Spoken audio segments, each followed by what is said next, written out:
School board meeting. Today is Thursday, September 22nd. And if you would all stand with me and say the pledge, I would appreciate it. I pledge allegiance.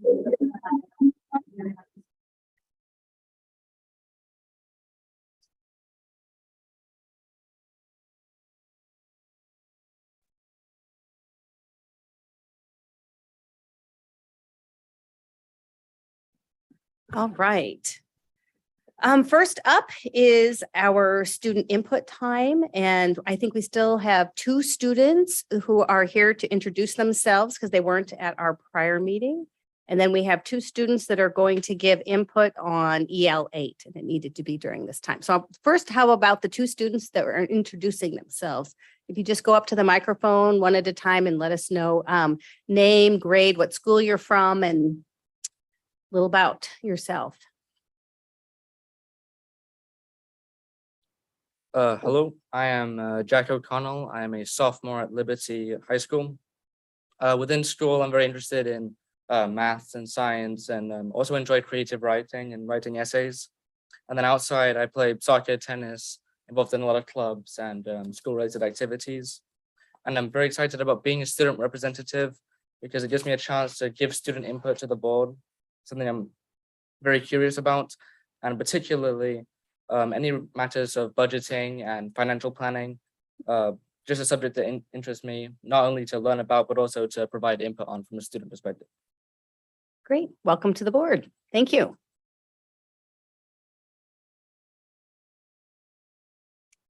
Hello, I'm Riley Callum. I'm a senior at Gibson Neck High School. I'm really excited to be able to be here to provide a little bit more input from Gibson Neck because often we get stuck off in our own little bubble and just provide the perspective of a Gibson Neck student a little bit more directly to the board. Excellent. Welcome, Riley. Glad both of you were able to be here today. All right. Next up, we're going to go ahead and take the input for EL8 from our students here. So if you guys want to go on up to the microphone.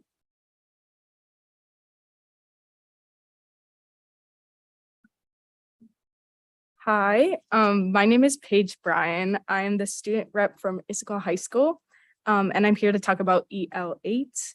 So EL8 is focused on the superintendent's communication with the board, and it was a little hard to kind of gauge the superintendent's communication with the board because we're pretty new to this, but I think that the superintendent has done a good job of providing the information and evidence needed to support Issaquah School Board's needs. Her engagement and presentation of information at meetings has been sufficient in helping the board develop a more detailed understanding of how schools in the district are operating. And I got some feedback from the students of Issaquah High School, specifically in ASB, who had the pleasure of talking to the superintendent before she was hired. And from their opinion, they felt that she had a clear vision, was genuine. She listened to our concerns and tried to provide temporary solutions. We spoke to the superintendent about the current situation with the bathrooms and school parking, which are very pressing issues right now. And she was very helpful. She seemed very interested in these issues and asked a lot of follow-up questions, which is something that the other candidates did not do. After watching the school board meetings, we think she's doing a good job of relaying our concerns to rest of admin. We discussed meeting with her more often, but this has not happened yet.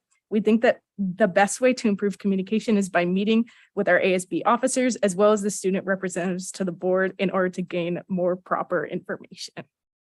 This was a great opportunity for the students of Issaquah High School to learn about the influence the school board has had on the school and give the superintendent more insight into what is happening within our community. Observing the most recent school board meetings, the superintendent, in my opinion, has done a very good job of relaying this information to the rest of the board. In general, the superintendent's performance over the past few weeks has upheld the expectations outlined in EL8, and we are very excited to see what she does next. Thank you. Great. Thank you for your input. And I appreciate that you're communicating with other students, your ASB group, to get input from a wider audience. Appreciate that. So hi, my name is Tarang Dalela, and I'm a student rep from Skyline. So I mostly, for my initial thoughts, I looked at the board policy itself, as I didn't have much time to gather that much student input. And from what I know, the superintendent has been recently hired. So after going through the report and reflecting on the points that were made there, I have made the following observations regarding EL8, and for some of them, I've also offered some recommendations. So in the first item in the report, it's not very clear what BSL4 is referring to. And also within this, it's not very clear what is meant by the data that the superintendent must submit. Like it wasn't very clear like exactly what types of data. Then in the third item, there are some relevant trends that the superintendent must inform the board of. But again, it's kind of unclear what these trends could potentially be, because trends can encompass like a wide variety of things, even within the context of education. So to improve this, there could be a more precise description or examples within the board policy itself. Then in the fourth item that was listed, the media coverage seems very broad, and I think it would be better to specify which types, like social and print media, because there's two very different ways of handling both of them. So the points I've just made may already be addressed, but since I've recently joined as a student rep, I'm not aware of where this could be. But thank you. Thank you for giving your input. All of that will be taken into consideration as the future reports are looked at and how we move forward. Thank you both. All right. All right. Next up is public comment. It did still have the introduction of new administrators. Did we have anybody else? We do. Okay, excellent. Let's do that.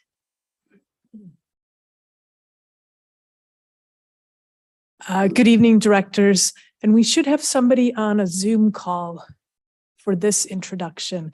Again, I'm Sherry Cox, the Executive Director for Middle School Education, and I'm here tonight to introduce Tim Hemker.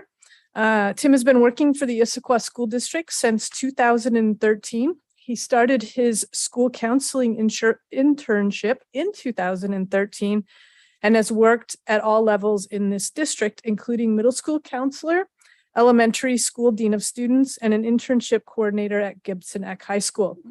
Tim's counseling experience and passion for the whole child made him a perfect fit for the assistant principal position at Cougar Mountain Middle School. I'm excited to support Tim in his efforts to build positive relationships with the Cougar Mountain community in order to spark curiosity, foster authentic learning experiences, and promote intellectual and character growth for all Cougar Mountain Middle School students. Thank you, Tim, for joining the ISD leadership team. Can you hear me? Yes. Awesome. Thank you.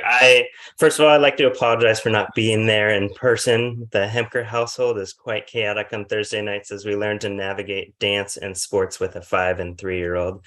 So again, my apologies, but I'd just like to take this moment to thank the board and thank the community for this opportunity to continue my journey in the Issaquah School District. This community is near and dear to my heart, and I'm super excited to continue working here and bring my counseling background into the administrative world. So thank you again. Great. Welcome, Tim. Glad you're here. Yeah, there we go. That's the one we get to clap for. Thank you. All right.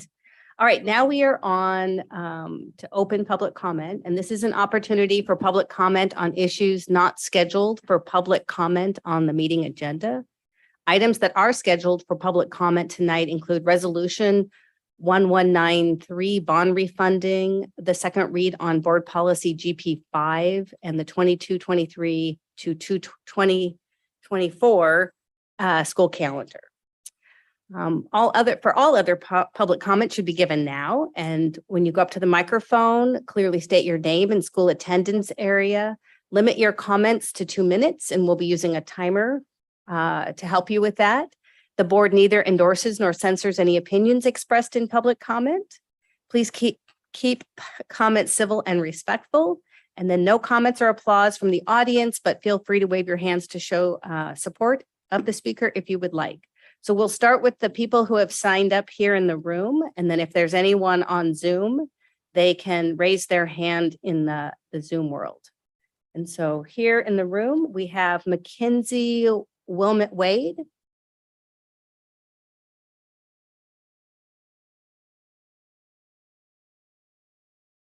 Hi, my name is Mackenzie Wilmot Wade. I am a junior at Issaquah High School and the current vice president of the IHS International Thespian Troupe.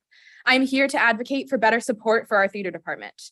To start, I would like to formally invite the school board to come to Issaquah High School's production of the Laramie Project, November 16th through 19th at 7 p.m.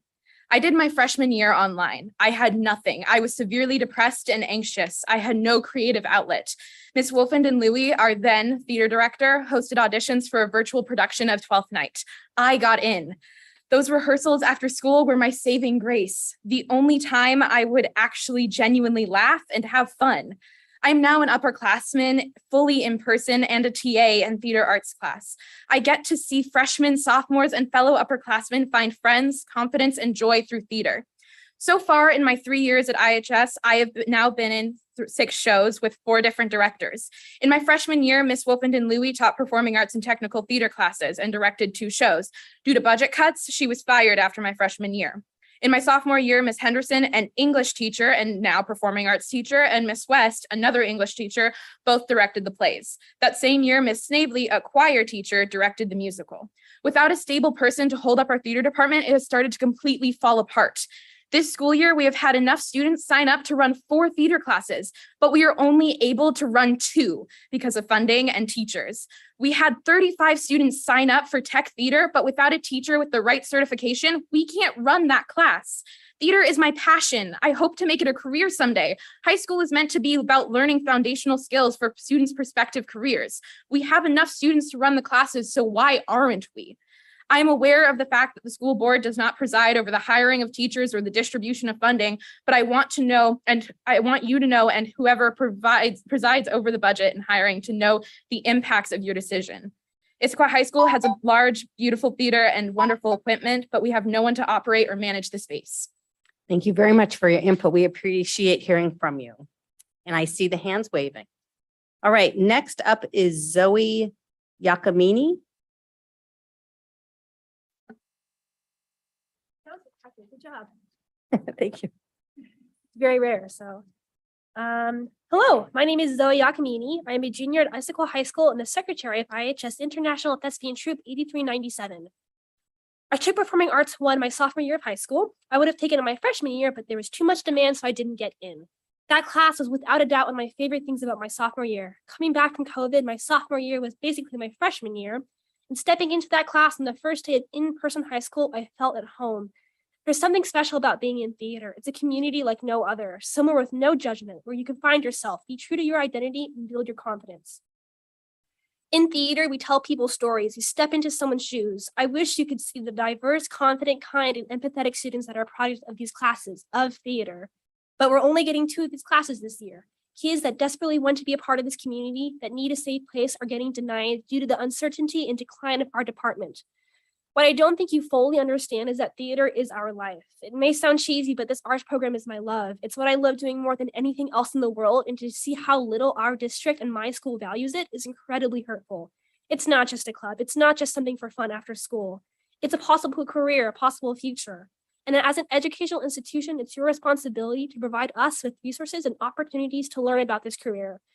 And at Issaquah High School, at least, you are currently failing this responsibility. But more importantly, you're failing the students of IHS. Due to budget cuts and lack of resources for our department, the number and variety of theater classes we have are halved. Without these classes, we lack the resources to run shows. Our department has been halved. Our directors are never the same, and this instability is driving what I love about Issaquah High School to extinction. I acknowledge that you're trying your best and that you do not micromanage staffing or the distribution of funds, but you can incite change. I urge you to live up to your mission statement to support all students and create a safe space by giving us our department back. As a theater community, COVID has taken so much from us. Please don't take the rest. We need more funding and we need more support, and that starts with you. Thank you very much for your input. Excellent job. All right. Next up, Tara Lee Spencer.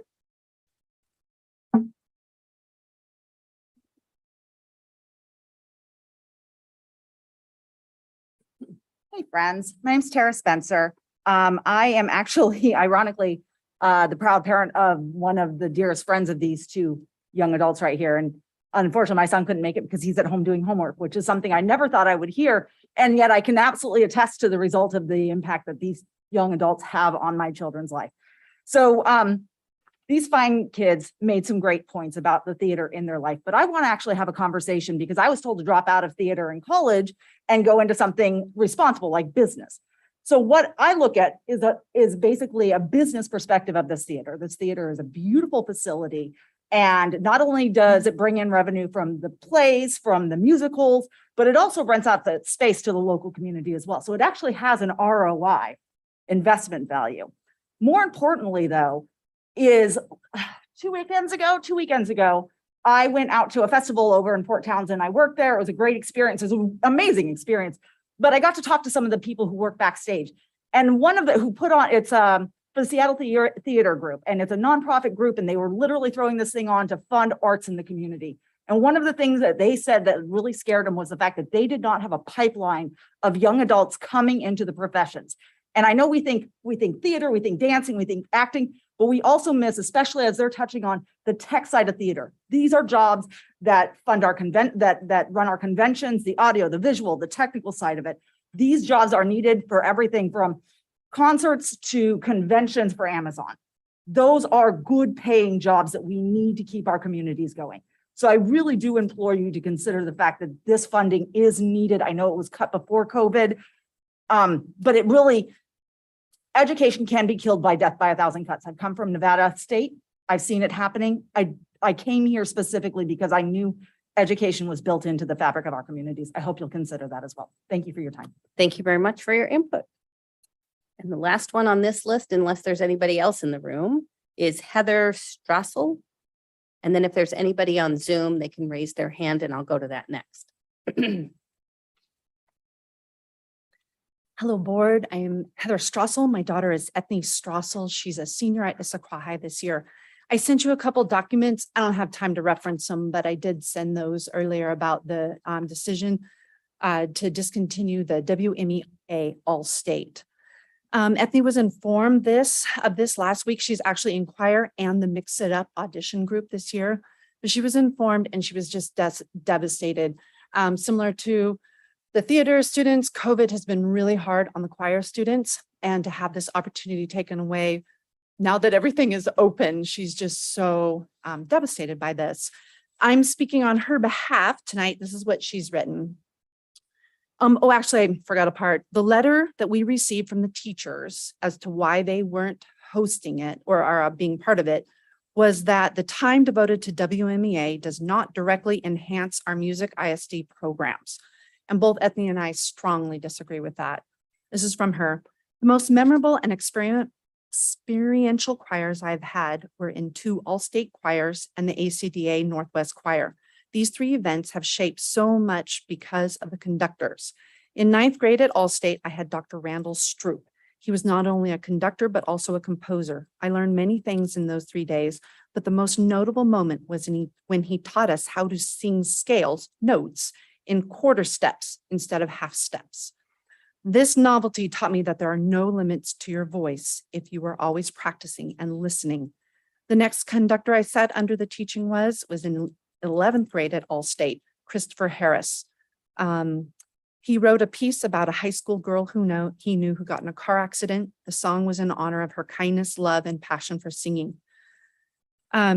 She goes on, I'm running out of time, but she's talking about how all these things really did shape her. The letter closes that if WMEA significantly changes the structure of this event, we'll reassess, and WMEA has on that document. So I really am asking the school board and to change or to consider reassessing this. Thank you very much for your input. And I see a few hands out there. Thank you.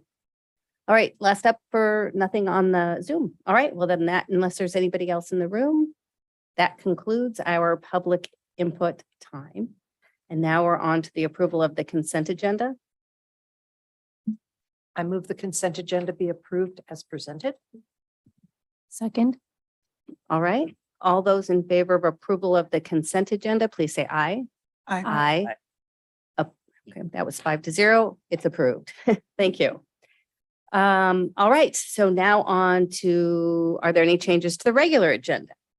Yes, President Moore, we would like to propose that we remove EL3 and EL8 for student input, given that we had student input provided on EL8 already by our students during the student introductions, as well as the EL3 feedback will be actually provided to us in writing Okay, by 10/19. So there's an alternative method for that student. okay, great. So we'll look for that one to come in written. Thank you. And all right, then we are on to our regular agenda. And we have up a review of the board retreat work studies or work session. So the board had the opportunity to have an all-day retreat here in this building. And this will give us a chance to recap it. I'm just going to highlight what our topics are, and then we can have a discussion about what we all learned or where we'd like to go with some of the information we got and some of the more information we want. We had a discussion about the smarter balanced assessment results and inclusive practices and the multi-tiered systems of support. This was a good opportunity for us to dig into the scores that have come in over the last few years. It's challenging because the scores for every year kind of mean something different as far as the test, but we tried to work through what that means and what it looks like in our schools. There's certainly been an impact on learning, especially around math. Some of that has been being gained back, and we still have a ways to go. We had another discussion on equity in sports and activities and trying to look at the opportunities that students have across our schools in both athletics and activities types clubs. We started our discussion about doing a strategic plan. We had folks from delivery associates Zoom in and share kind of an initial piece on where to go in the creation of our district strategic plan. And actually, that's really quite exciting to get that work going.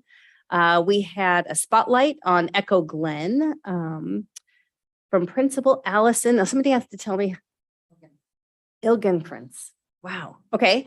And to me, I was just really impressed on the really good work that is going on at Echo Glen with our students. She was talking about, like it was something like 5 graduates and 5 GEDs, but we have students graduating there, and that's always very exciting. And then lastly, the board had a bit of a discussion about our board self-assessment. It's a WASDA, our state association's tool that we have done for 10 years. And that kind of surprised WASDA that we've done it for 10 years and gave them some challenges putting the information back to us.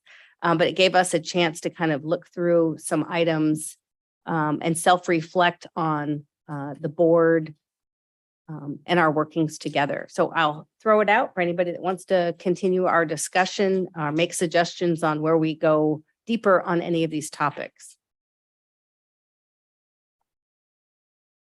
I can start.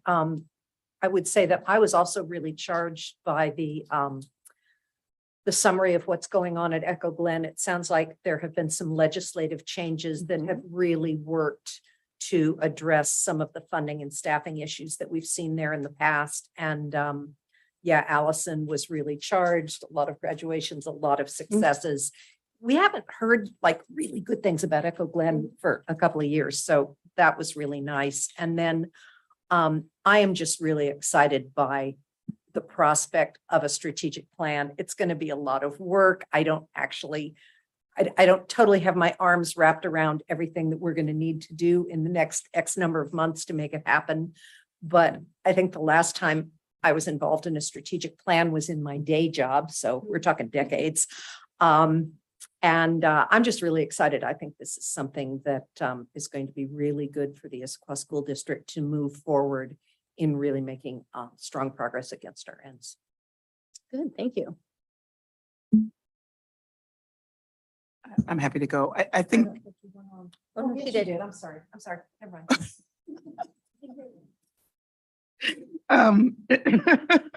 so, I think it was a very good use of the day. For me, it was one really gratifying to feel like we're getting to spend a significant amount of time on the mission of the district, which was personally gratifying, I think helpful for the organization. I'd say the couple things that stand out, maybe one based on some of the public input we've heard tonight, it seems we're in the right place digging into equity in sports and activities and spending our time on understanding how those funds are distributed, how they're distributed across schools. So, and for different categories of either sports or activities. We've got, I think, more to do there. That's a conversation we're not done with, but I guess timely. And then, you know, I don't think anybody loves a strategic plan like I do. So the fact that we really have good line of sight to be able to work with an organization that seems to have really good experience in the space, particularly in the domain of education, but also that their focus is on not just creating a plan that sits on a shelf, but that it is about how do we actually deliver the expectations of that plan in the system. For me, that's incredibly gratifying because the hard part is making substantive change and changing the course. We have a great school district with phenomenal outcomes. So it's kind of great to greater for us, but I think it's time well spent for sure. And then, you know, the Echo Glen story, I got to visit just before COVID. And so it's really great to be able to see, as you said, Suzanne, some of the legislative improvements and to see a real focus on students who can be with us a very short period of time, making gains against their educational goals and getting to both GED and graduation. That's just a great news story. And so I think it was a really productive use of the day. I would echo a lot of that. I do say, I think out of everything in the day, it was really starting to talk about a strategic plan. So analyzing some of the data that we have, that we live off of, questioning whether or not such a focus on state assessment is really a gauge of our success as a district. There is so much more to that. We heard testimony today. There is so much more to that to be a successful teacher and a successful influencer into students' lives. So what are students getting out of it? So I think that was a great conversation and really for us to reflect on that. But really for me, the defining difference between a board that sets a policy, which we've done years ago, and we've gone through and readdressed things, reissued things, rewritten some of our policies, but how do you get to the productive and effective implementation of that? And we've never really had a conversation, and that comes through a strategic plan. If you're not strategic around it, you just try to do everything as best as you can without any real focus. So I'm looking forward to a real conversation about how do we as a system ensure that we're implementing our policies in a strategic way that then makes them effective. Because being effective, the end result is students who are able to pursue reach their full potential. I just want to start by giving a shout out to Rich Mellish and his team that put together the data set that really grounded our first conversation on how do our students articulate through the system. And even though this is lagging data, as we look in arrears on how our students have performed, how does it really define the trajectory by which we can then undergird leading indicators? And so I hope that we can actually have a conversation in the late spring on what do the leading indicators, whether it's iReady or whatever the district experts recommend, for us to look at in more real time versus a year back on how our students are doing and how does that align? How do we align the resources by building or region in the district to make sure that every student has the same opportunity to reach their potential?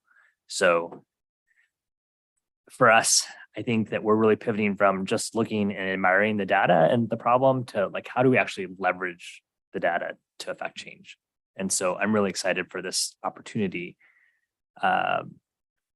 Thank you also for bringing forward the conversation about equity in athletics. You know, now that I have 2 secondary students, my world is changing or expanding a little bit, I guess you could say. And I don't want to lose sight of what was brought up today in public input about theater, because if we're going to expand and if we realize that having a single athletic director wasn't the right thing, which that was obvious last spring, I think the theater manager is probably a similar thing.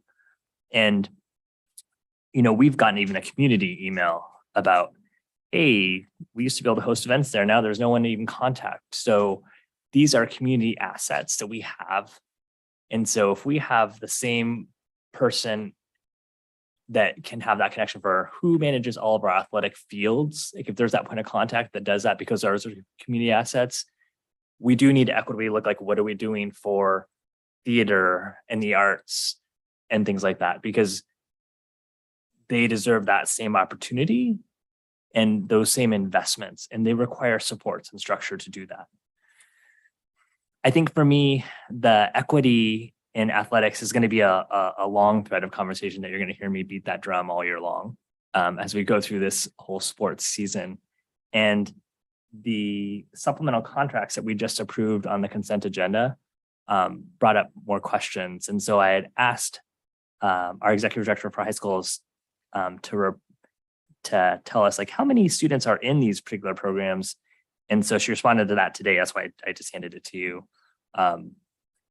And I think for me, I would love for us to spend a few minutes, if our board president's okay with that, to sort of unpack what some of the questions we would have. Because for me, the data we got for the athletics conversation was not as robust as I would like, but I think it's because the district didn't really know what is it, the questions we had.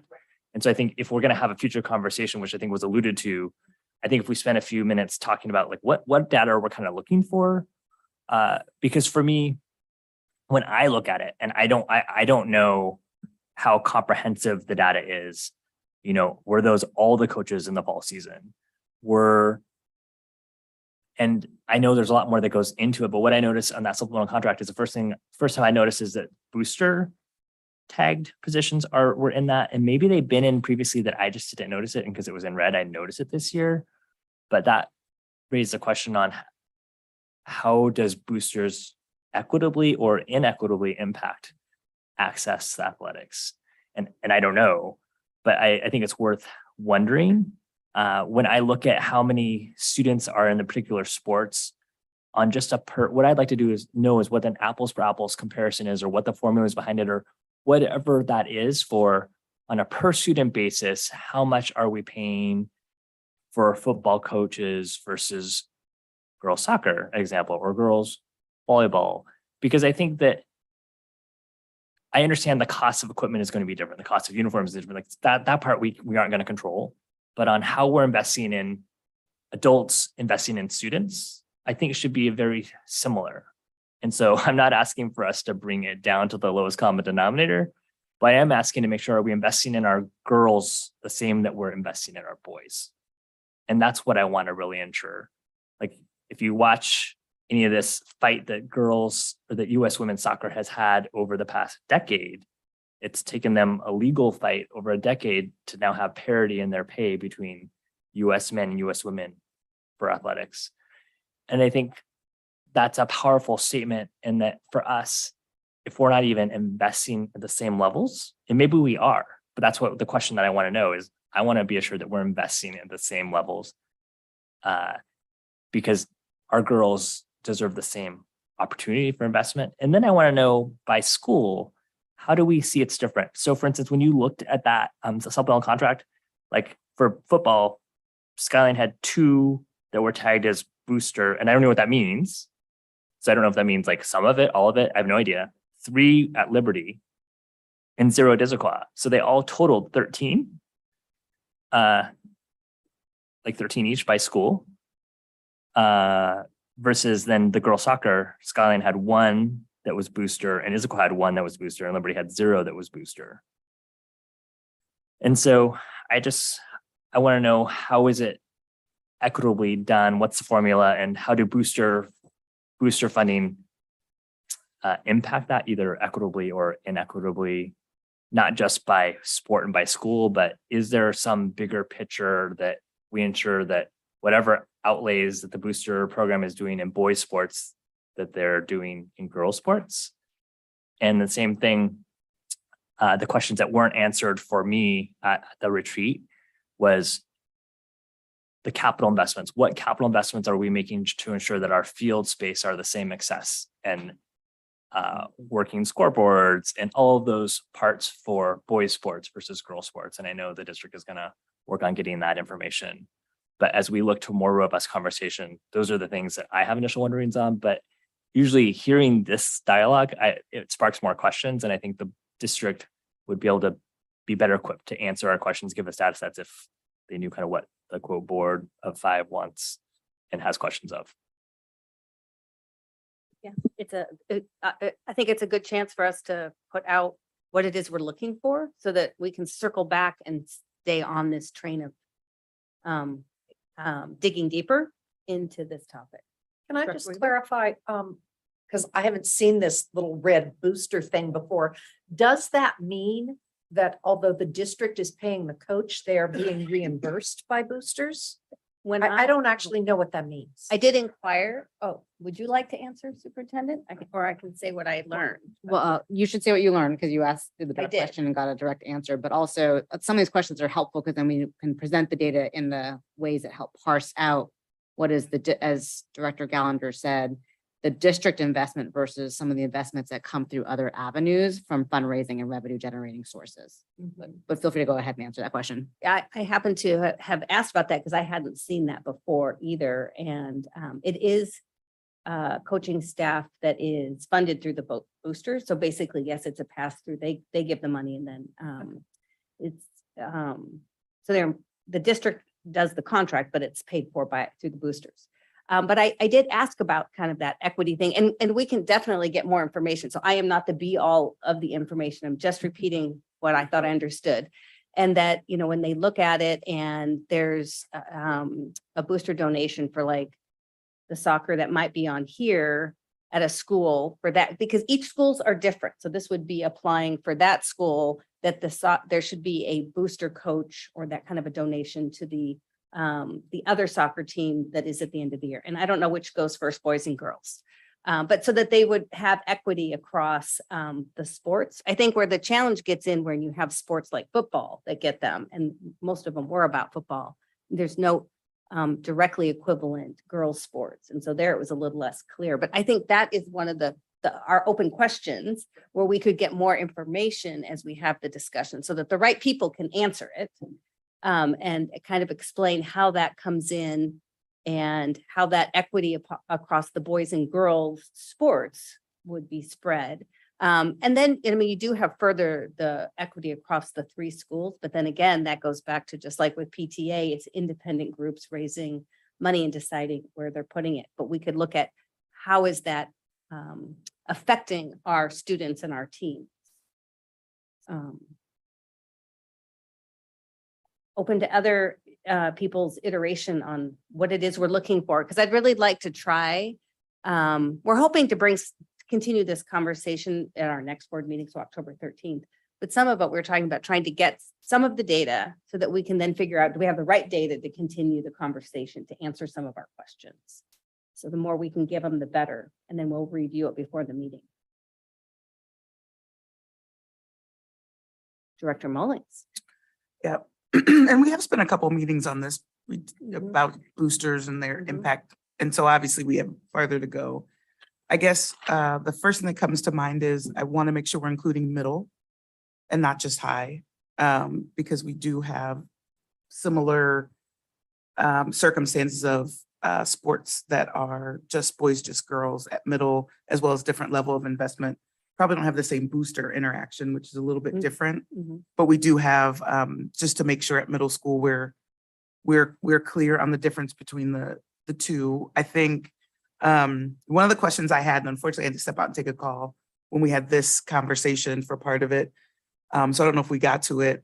If not, I want to come back to it, is around, like each school had a Special Olympics line item, but I don't really know what that translates into. So is that purely direct to Special Olympics, or does part of that go to support, I guess, no-cut activities, no-cut sports, so that kids of all abilities get to participate in the different programs? So that is one I want to come back to and have a conversation around, do we have a robust enough set of programs so that kids of different abilities can participate in sports and activities as well? And just further fleshing that out, I think that, so when with data like that was provided for final forms, it'd be helpful for us to know how many registered versus how many are on the team. And with a little comment on, was that because from cuts or people like, I don't even know what sports are cut sports and not cut sports. And I think it's different by building, but it'd be helpful if we see like, gosh, there was, I know how many registered for Skyline soccer and how many are on the team. Right, so like how many turned out for it or signed up? Because that will get to the access part, which is Yeah. really what I care about for the middle schools, is I want to know from an access point, how equitable are we, not just between boys and girls sports, but between buildings, especially. Because what I worry about, especially in our community, if we don't have the opportunity, if our kids don't have the opportunity to come and play sports in middle school, when they should be able to come and try and taste everything, and that's a problem. And if we're waiting, if we know this is a problem, we see this coming down the pipe. So we know what our 4 sports seasons are in middle school. And we already know that we don't have someone that's going to coach boys basketball for the intramural part at a particular school. We should be advertising that right now. And what happened, at least at Pine Lake, I can say is for volleyball, when school started, there was, oh, wait, we don't have a coach for that. Well, they had to have known that long ago. So they should have been trying to recruit like last spring. And so I feel like we don't take it as seriously because it's just middle school sports. But this is the one opportunity in our community, the only opportunity where kids can play a low cost, open participation thing. Because by the time they get to high school, if they haven't been playing that sport, that's a cut sport, they don't have a chance. And so this access part is really, really important from an equity sense of it just doesn't cost much for them to participate. And we can control, like saying, oh, we can waive your fees. We don't have the control and can't get club sports to do that in our community. Mhm. So that's why this is such a passion for me, is that this is their one chance. And while we care about academic data dearly at this table, we do care about the whole child. And this is a huge part. Athletics and activities are a huge part of that well-roundedness that we're looking for. Right, and to some of this too, I know the whole conversation about the theater, and you brought up the email we did receive about the use of our theaters. I did inquire further about that, trying to see if that we were still coming out of the pandemic and making those things available. And there is work being done to, it may not be the theater manager style that they had before, but to have the resources to be able to have our theaters be reserved. So they are putting that back into the works to make that available. And they were reaching back out to that group to see what their needs were. So I think they're trying to get back to that. Whether it can get all the way to the theater manager model, I don't know. I do think, some of this is curricular and some of it is co-curricular, but to make sure that the students have the opportunities they need in some of these non-athletic type activities, and that they're available and that they also have the resources to have those programs. Dr. Maraldo? Well, and some of the discussion, even tonight from public input, there are, when you talk about co-curriculars, my question would be, do we do the same thing to DECA? Are there students that apply for the class in DECA and it's like, oh, well, there's enough for 4 DECA classes, but we're only going to provide 2. Do we do those kind of things through our others or sports medicines where we're like, we don't have the ability to have the appropriate staffing for that? Because to me, that's part of that equitable piece as well. It is interesting that the activities that students choose, whether it's athletics or some other form of activities, that's where their core interests usually lie. And I think that all of those are beneficial for future career opportunities because that's where they're going to glean, that's where they're going to pursue for most people. That it somehow is going to impact their future work. So I think it's incumbent on us, if that's a passion for somebody, to be able to feed that. And that is much what we used to have it spelled out more in one of our ends that we kind of folded into something else, but really talking about what does it mean that students will live a healthy, satisfying, and productive life. And it used to be, we used to talk more about actually pursuing their passion. Because that was so hard to quantify, we eliminated it. But it wasn't really something that we wanted to eliminate the idea behind. We just didn't know how to measure it. Director Weaver. Okay, and I'm straying a little bit because my mind is just following a path. But when we talk about equity among our schools, I'm taken back to the time where we were talking about electives at middle school, and we said things like, well, we can offer cooking at this school, but not at that school because we have a teacher here that knows how to teach cooking, and we don't have one over here.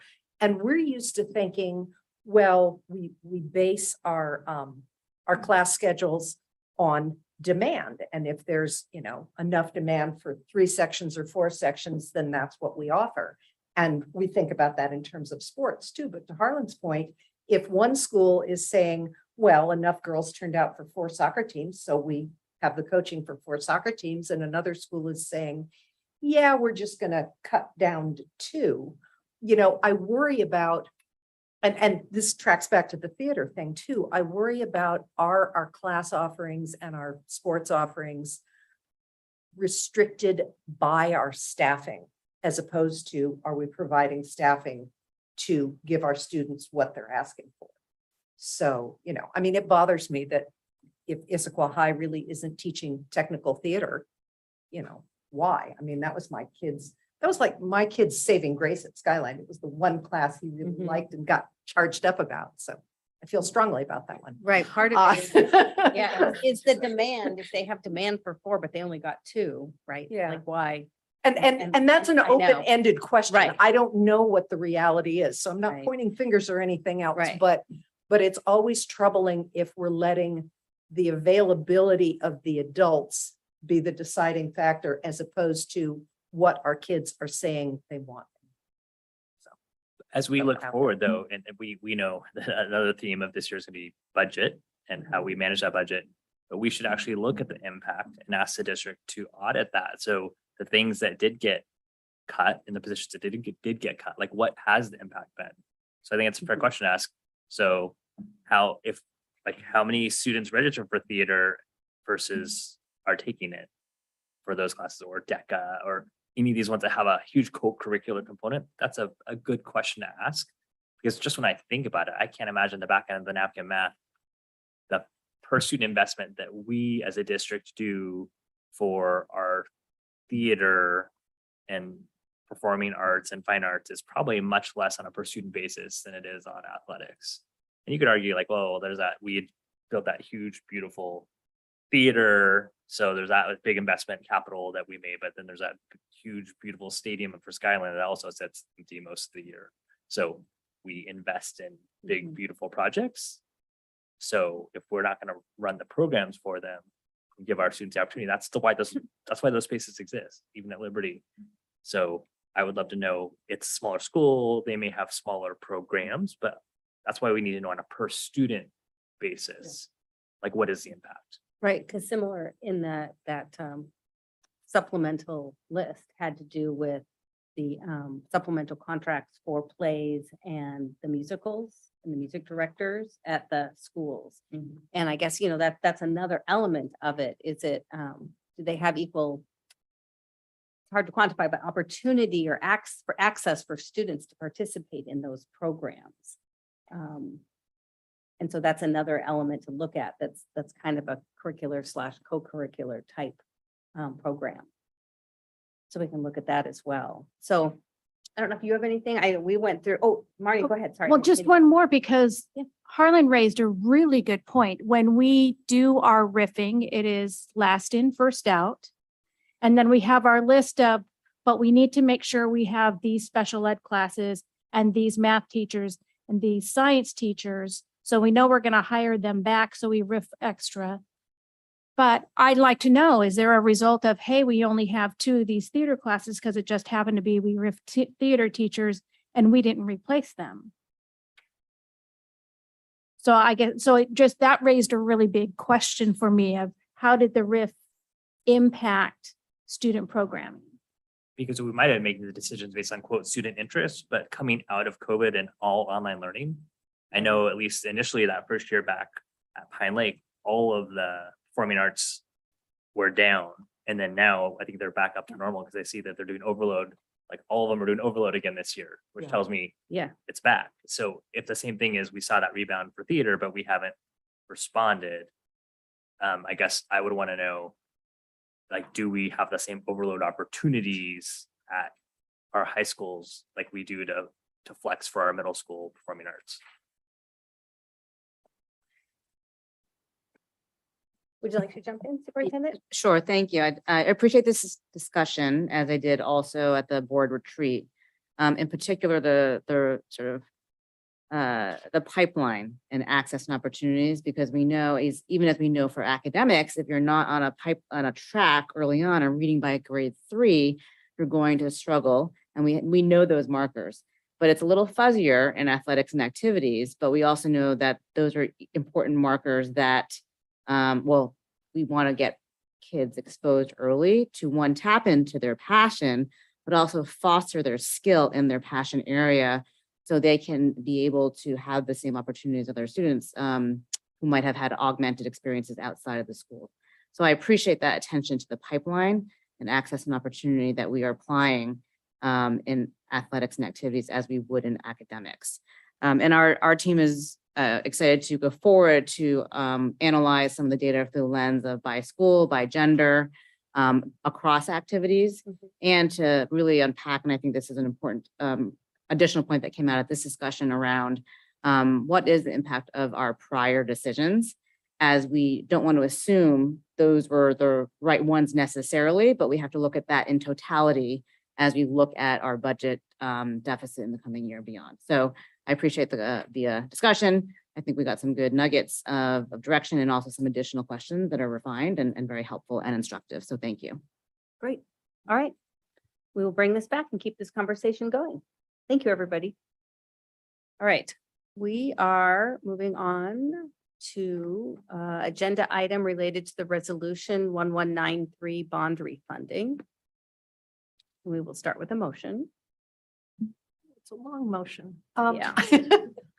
I move the board adopt resolution number 1193, providing for the issuance and sale of refunding bonds in the aggregate principal amount not to exceed $55 million, and delegating to the superintendent and/or chief of finance and operations of the district the authority to determine the structure of the bonds, approve the interest rates, maturity dates, and principal maturities for the bonds. Thank you. Bottom line is we're asking the board to take action on delegating authority to Chief Financial Officer and Chief Operating Officer Martin Turney and myself to be able to refund, take advantage of a bond refunding opportunity that will save taxpayers $2.7 million. This is timely now due to a 2020 call date of December 2022. And according to current tax law, the district can refund within 90 days of that date. So Martin Turney, as I mentioned earlier, is going to introduce our team here that will present our bond underwriter, our bond counsel, and our municipal advisor. Thank you, Superintendent. And Sorry. Dan is helping me. We didn't get a second. Second. All right. Now we have to be official, especially on this one, right? Absolutely. It's super. yes, thank you. Again, Martin Turney, Chief Finance Officer. And again, we have this opportunity to refund some 2012 bonds and save the taxpayers some money. So we have some guests with us today. Trevor Carlson from Piper Sandler and Company, who's going to do a refinancing presentation to show kind of what the plan is going to look like. Potentially, Scott Bauer from Northwest Municipal Advisors, our pricing advisor, and Scott McJanet from K&L Gates, who's our bond counsel. So they are here to answer any questions you may have after Trevor does his presentation. So I will turn it over to Trevor. Great. Thank you, Martin. Appreciate the opportunity to be here tonight. It's good to see everyone in person. Again, thank you. I would like to start off by saying thank you to the team to helping us get to this point. Martin's team has been integral in helping us prepare and get ready for tonight's consideration, along with Scott McJanet and Scott Bauer. So thank you very much. First slide, please. Just from an overall perspective of what we're looking to accomplish with the possible bond refinancing is, think of this as refinancing just as you would a home mortgage. You have existing bonds that are on the books that have an interest rate that is a little higher than what we hope we can lock in the marketplace in the next few weeks. It is a dynamic environment. I submitted this presentation last week to be included in the board packet, and it's already out of date. As you probably know, the Federal Reserve made a big announcement yesterday, and we're seeing interest rates increase. The graphic, I think, is pretty self-explanatory on the screen. We're trying to move quickly. I'll go through a schedule for you to review in just a couple minutes, but we're looking to move as fast as we can to lock in low borrowing costs to possibly refinance the existing 2012 bonds. Next slide, please. From a projected, again, projected is the key word. We have not locked in borrowing costs yet. Tax exempt refunding results. The top box looks at the bonds that are callable on December 1st of 2022. And why that is important is we are able to utilize tax exempt bonds to refinance the existing tax exempt bonds because we're within 90 days of the call date. If we were looking at this transaction earlier in time, we would have to use a different tool, which would not be as optimized or efficient. So we're trying to do everything we can to optimize the transaction. The average coupon in that upper box, the 1, 2, 3, the fourth number down at 4.5%. That's the cost of the existing debt on the books today. On the bottom box, I've put two different columns in. The one in the middle that says current interest rates shows a true interest cost.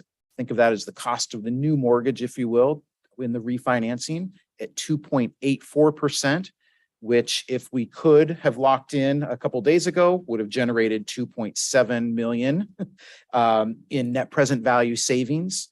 I put from a sensitivity perspective, I wanted to give you an idea of what it would take for the bond market to move and how large of a move we would need to see to hit your minimum savings threshold embedded in the delegation resolution at 1%. That is 1.22%. So if interest rates rise 122 basis points, we get to that break even. So we'll monitor that as we move through time. If we are not able to achieve the minimum savings, obviously we don't go forward, but we'll do everything we can within the guardrails that are included in the resolution for your consideration. Next slide is a table that's focusing on the second column in from the right, the annual savings. Again, as of now, those would be the approximate savings to taxpayers in the form of interest they expect to pay, but locking in a lower borrowing cost, the savings generated there. I put at the bottom of the slide because it's always interesting to talk about the magnitude of these savings. It's a little bit less than 2 pennies in the when you divide that out into the large tax base that you have. So it's an important financial piece, but from a macro level, it is a relatively small result from that perspective. Your tax base is so large. Next slide shows some of the things that we're working on. Obviously, you're here on September 22nd for consideration of the delegation resolution. We have on the schedule our calls with Moody's and Standard & Poor's to look at the bond rating, submitting the school bond guarantee program so we can use the state as credit enhancement. Second number from the bottom there, date is November 9th is when we're targeting trying to lock in the borrowing costs. As you all know, you've been through this process before. It does take some time for us to put documentation together, have those rating calls, and get ready to market the bonds. So we're moving efficiently and quickly, and then targeting a December 6th closing, and then calling the bonds and having those taken away from investors and replaced with the new bonds shortly thereafter. Any questions, comments? We have esteemed guests. If there are any detailed questions on the resolution, the lawyer is here to answer those. Oh, Director Mulling. Yeah.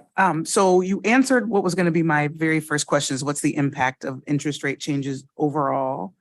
And I understand the window we're trying to work in right now. So if for some reason the rates would move to a point below that, the the 1.08%. I'm back on your third slide. Yes. The second box. Sure.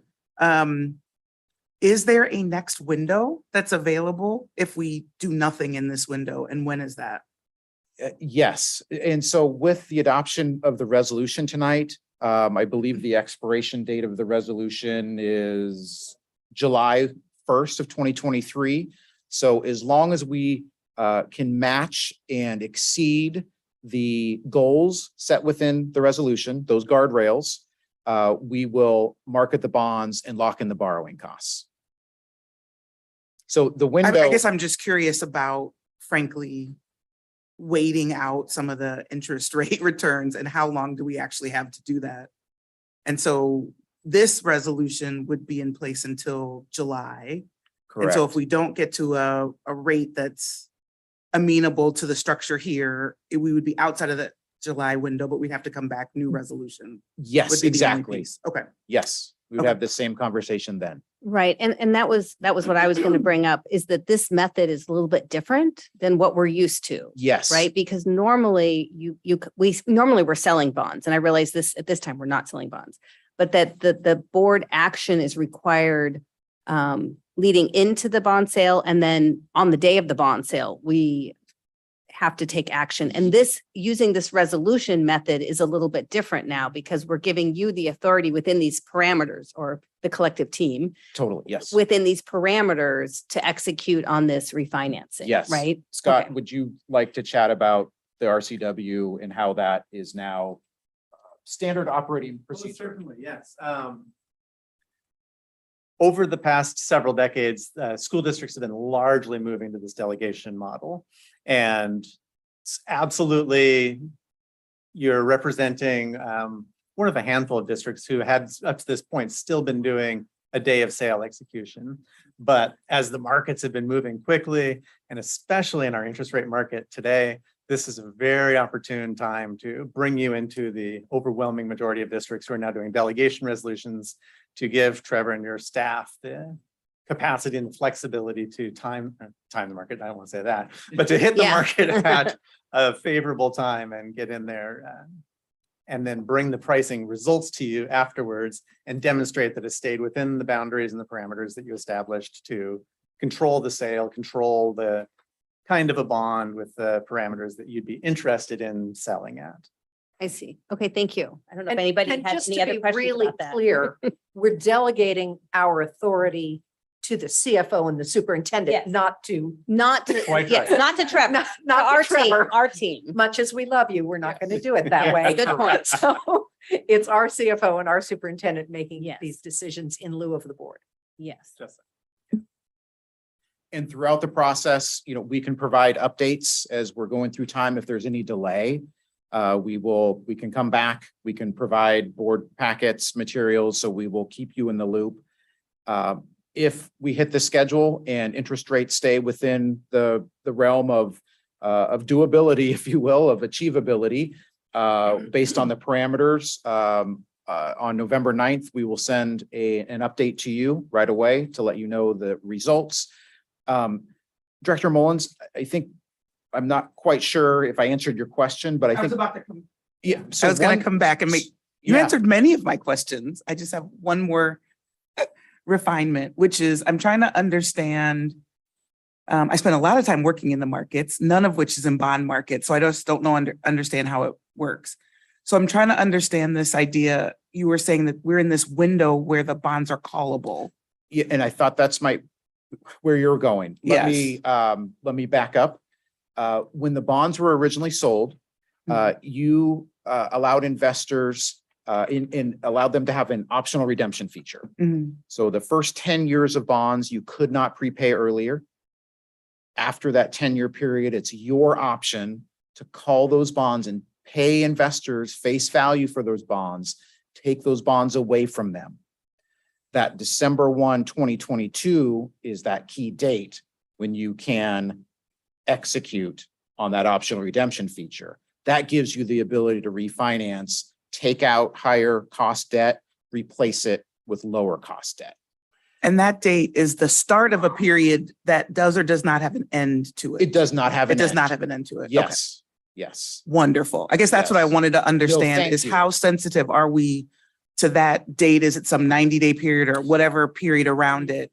Because I do wonder with how the interest rates are moving, if we'll be able to achieve that lower end of the range. So I'm Yes. curious to know how much after that, expecting a rebound, as I hope everyone else is, that we might be able to still exercise this kind of exchange, but do it in a more favorable moment Through if we the don't end make of the this one. maturity of the 2012 bonds, which are out through 2027.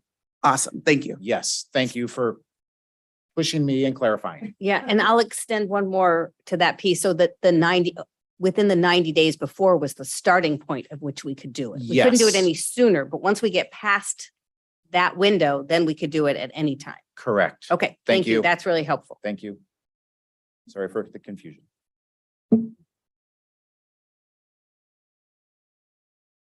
Okay, Any more any questions? more questions? Because this one is different. No? All right. Oh, no. Sorry, maybe one more. I don't want to cut it off at all. How did we get to the lower range, the lower end of the range? What is that? Why is that the lower end? The The lower. 1.08 The of what we savings? think is Oh, satisfying? so, That's a pretty big swing. I'm just asking. no, it is a large Yeah. swing. So once you get to that call date, in this case, December 1 of Mhm. 2022, once you go past that call date, really any savings that are positive are ones that you should grab. It's a Got it. deteriorating asset, Got it. right? It's an option. The time value is gone. That intrinsic value is starting to diminish over time. If you start to actually then move through time and retire principal, you're just losing out on the interest that's outstanding, that smaller interest. You know, think of the very end, there's only so much interest to save, and then there's nothing left to save. So once you get to the call date or past, really any positive savings or something you should execute on. But, right, there's a lot of work that's involved. And so we want to make sure it's something reasonable. Scott, you want to jump in on that? The only thing I was gonna say was the 1% shown, you have a 1% threshold in your bond resolution as a minimum. And so what Trevor was showing you there was a sensitivity. So the left-hand column was where rates were at, I guess, at least as far as last week goes. Yeah. And then where rates would move to bring that savings down to your lowest threshold. Director Weaver? And then as this was explained to me, and I just want it to be clear for the public who's listening to understand that whatever savings we generate from the refinancing, 2.7 million was floating around there somewhere. That is not money that goes into our bond fund. That is money that is credited back to the taxpayers. Is that correct? 100% correct. Okay, so this is a really good thing for taxpayers. Yes. That's a very good clarification. And- Dr. Maraldo. And I want to just be clear that if any time, if interest rates skyrocket to a point where there's not the viability, then we don't execute and things carry on as they are. Mhm. So I think it was good to talk about that 90 days. Like people might look at what happened in the past week and go, well, why didn't you execute sooner? It's like, well, because we couldn't. And that's, I think for me, the clarity I needed the most. Thank you. Good. Any other board questions? And then I'm going to ask for public comments. This is something that the board is taking action on. So if there's any public comment from anyone in the room or on Zoom. All right, no public comment. Again, any other questions?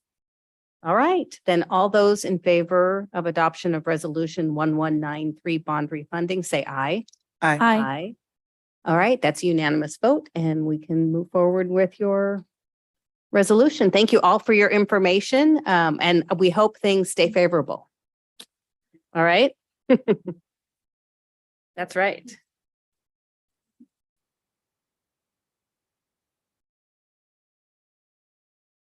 All right, next up is works in progress. All right, thank you. So again, thank you to Trevor, Scott, and Scott for being here tonight. It was very helpful for your presence and presentation. A couple of things. One is I wanted to make the board aware that the district has been selected by OSPI to do a consolidated program review. And really the purpose of that is to partner with us to highlight and sort of see the work that we're doing. That's great. To also work with our program staff to find solutions that ensure that we are in compliance while focusing on student outcomes at the same time, and to listen and partner with our staff to overcome any barriers that we have identified to ensuring that we are accelerating student success and program improvement. So that is a chunk of work that the district will be taking on. It requires a lot of efforts and reporting and sort of back and forth between us and OSPI. So it hasn't happened for a couple of years, but it is a big time commitment that comes sort of every couple of years, and that's what we would expect.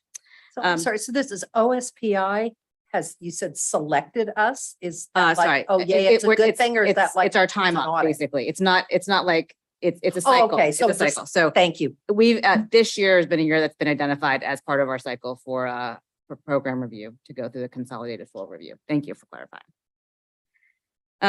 Also a couple of updates in the past past week or so in terms of just activity, and we're still in the first month of the school year. I'm still in the first 100 days, sort of smack in the middle there. Have been able to continue meeting with fellow and local regional superintendents through the regional business meetings with Puget Sound Educational District. Several meetings with our team and the Issaquah Schools Foundation as they really get in gear for this year.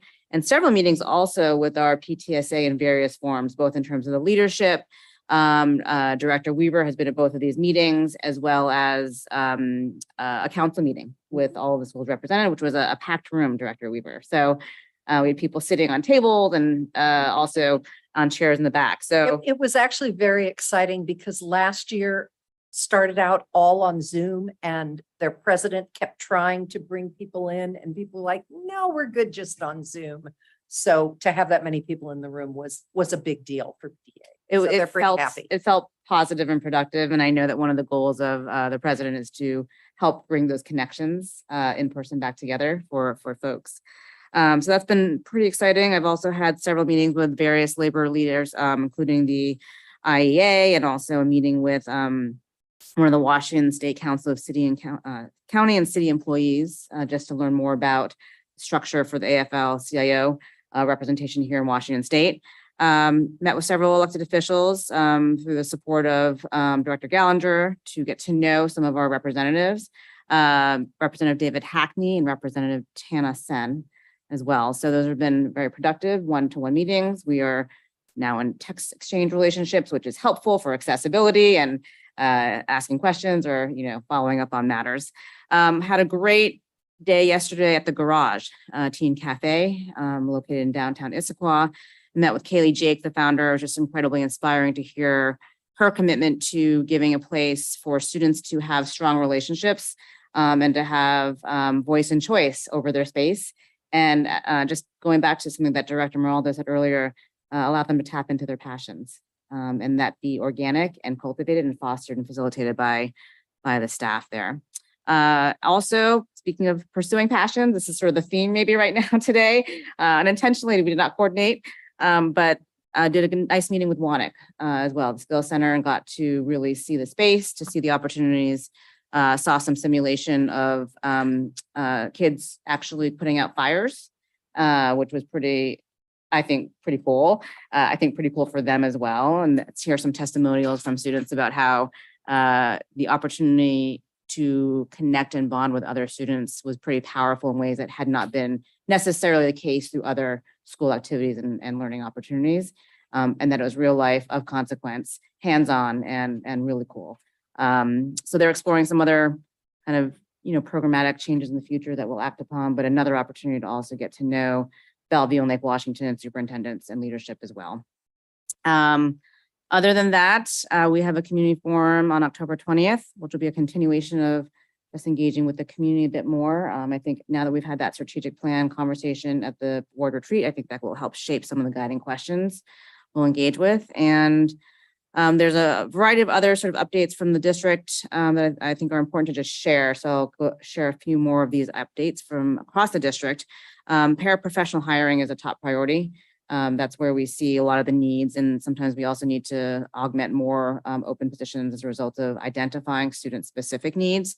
And so we've realized a couple of obstacles And this is something that we've also seen across other districts as a challenge, is that there is a new credit requirement by the state that requires 2 years of college. So many of our applicants might not know, they might have credits, but they're not supplying us with that information. So we've been doing some outreach to ensure that they know that if they have credits, that can count towards that requirement. And there's a test. So people oftentimes have test anxiety or fear of that. So we're implementing some supports for practice tests to ensure that we provide that kind of access to successful completion there. Is that a requirement for new hires or a requirement for all paras already in the system? I believe for new hires and prior hires as well. So it's for anyone coming in the door. Okay.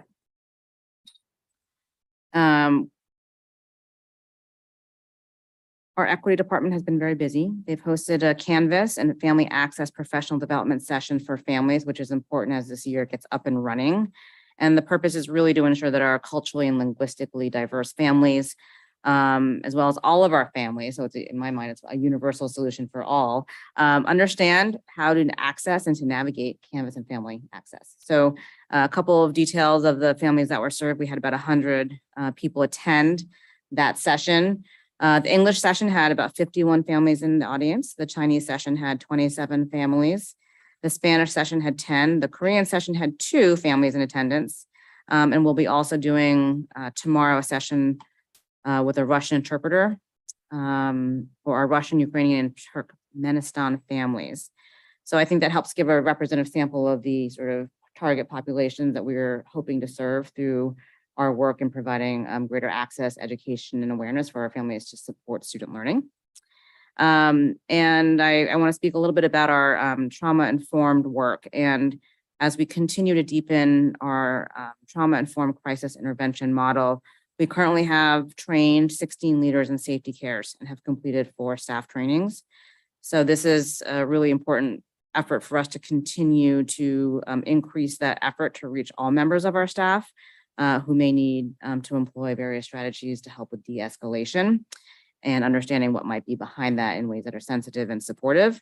And there's been productive early feedback that this new model is providing more tools in exactly those efforts to de-escalate and prevent incidences that are triggered by trauma as well. So those are some updates there.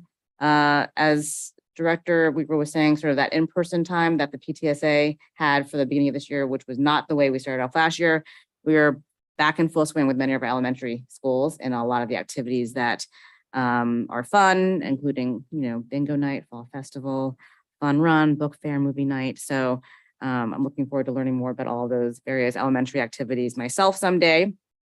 And I think those are some helpful updates. I want to highlight a tech training that's been supported by the Tech Levy that Rich Mellish attended and at Sunset yesterday. And it's a training where all teachers received a refresher in our core digital tools and examined some case studies of students with varying learning needs and how to access and how those supports support those learning needs and how to match the right digital tool with the right student need. So some exciting work to continue to leverage our use of technology to complement our instruction and to provide universal access as well as personalized access as needed.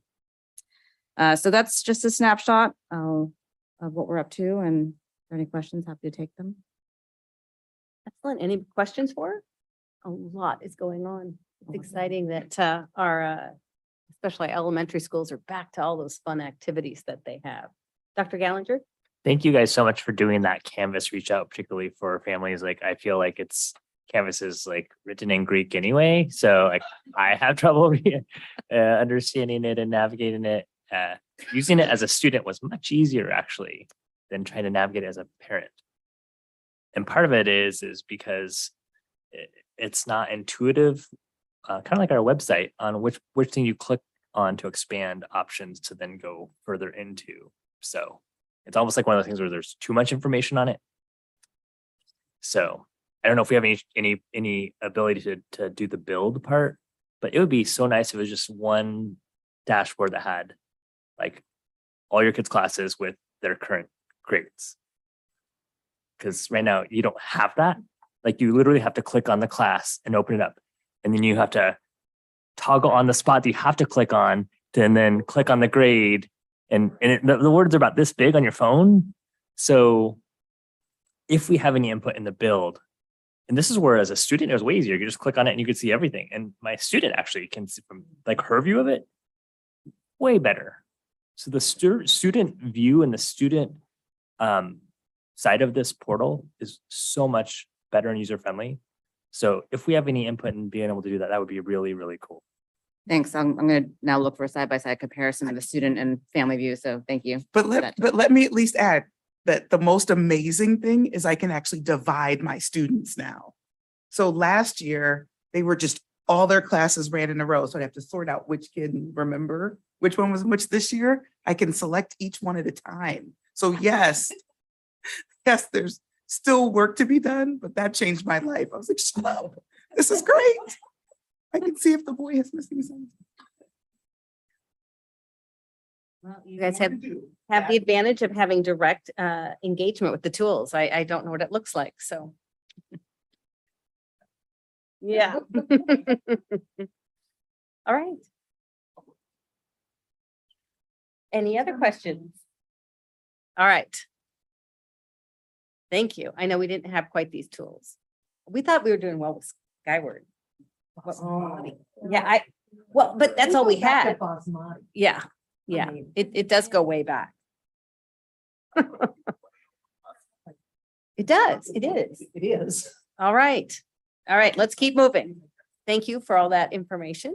Lots of good things going on.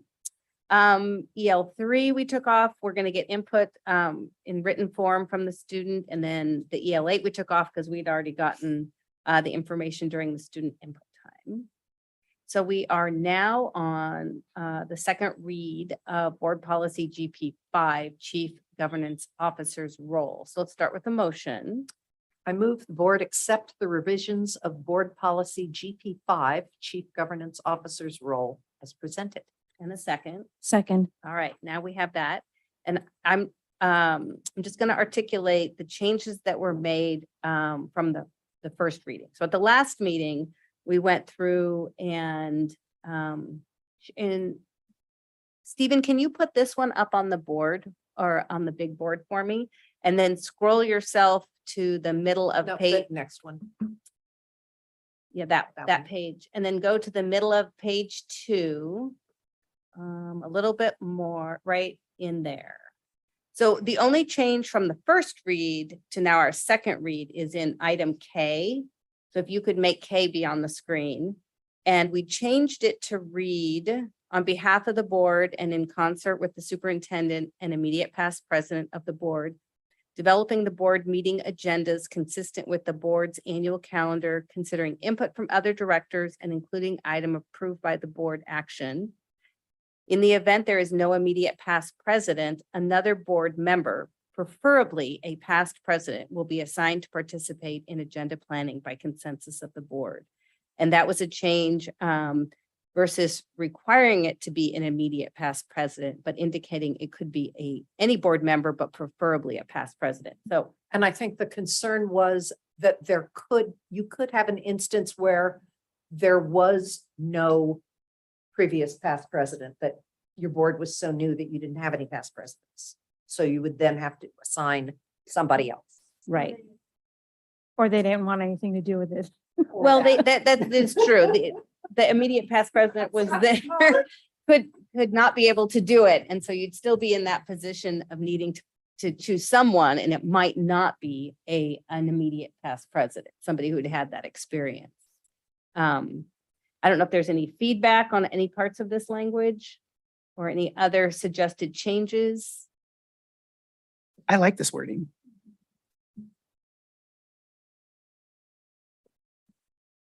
Thanks for bringing it back. I just wanted, because I watched your guys' dialogue and back and forth, and you're like, oh, and since Sydney had brought up the questions initially, and then I wanted to hear her thoughts. So, because I know there was a lot of. Yeah, I guess I just, for some reason, this gave me anxiety about, well, what if that person in that category wasn't there anymore? Mm-hmm. So the person who was the last president maybe was not reelected or didn't run again. And so were we tied into, I don't know, either having no one and the role needs support, or, it being confusing. So I think if there is someone on the board who may not be the immediate past president, but has been a president in the past, they can bring that knowledge to the case. For me, that's helpful. Right, but it still becomes broad enough to cover pretty much all the possibilities we've been able to think through. Okay, if there's no other suggested changes or comments, then this is one of those items where we take public comment. So if there's anyone that has public comment on this item, either in the room or on Zoom. All right, there is none. Oh, I just have one question. sure. Consensus of the board, just what is that exactly? Because it's not That's where saying we we, all nod. so it's not saying we take a formal vote Correct, or anything, correct. versus like how we choose a president. Correct. Okay, Right. just, So I just For instance, want to get that in. Oh, yeah. like last meeting where we said Suzanne goes to the meetings with PTSA president and the superintendent unless somebody else wants to do it. And you all went, no, that's fine, you go. That's consensus of the board, I just want to. like Marnie is FRM, because Yeah, We and say she and that's can how get I would more interpret it excited. too. If there's ever a problem, then a future board could change it to a vote if that's what They it needs to absolutely be, could. right? If this doesn't seem to work out well. But usually this is one of those where nodding heads does it. Okay, all right, then all those in favor of GP5 Chief Governance Officer's role as presented, say aye. Aye. Opposed? No one. All right, unanimously passes. That one's done. All right, next up is the 2023-2024 school year calendar, and we will start with a motion. so many motions. I know. I move the board approve the school year calendar for 2023-24 as presented. All right, and I will. I'll Oh, second, Why? since nobody else has their mic Oh my on. I gosh, just thought today I'd I'm look. having a hard time. I'm just. I so just wanted eager. to wait and see if someone else would pop in a second. Yes, we have a system. Maybe it helps with the minutes as well. All right, so we have our see, we have our motion related to our calendar. And I will let you introduce where we are with the calendar. Great, thank you. So we have Donna Hood, who's going to come up. She's the Assistant Superintendent of Human Resources, to talk more about the highlights of the 23-24 calendar. I will just share that thank you and appreciation to Donna Hood for her work in leading the bargaining team this year and moving us through a lot of content with the IEA. And just this is one component of that. And I want to thank you for that. And just, I also want to state my hope and aspiration that in the future, we can also look at multi-years so that we can kind of have that set so families can kind of plan 1 to a couple years in advance. So that's just my hope for the record for our team as well. Thank you. Yes, Donna Hood, Assistant Superintendent of Human Resources. And this calendar is kind of born of having listened to some of the desired parameters from our community, from of course, our association members, as well as board input along the way. And so this retains the February and April breaks. One thing I think many of us have appreciated is having that snow day in March built in. That has been a day that helped us to maybe not lose so much time in that second half of the school year if there was a lot of inclement weather.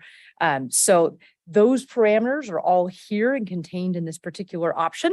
What's new is the Wednesday before Thanksgiving being added as a non-work day, which bumps us back to starting on August 29th, retains also our other non-student days for professional development.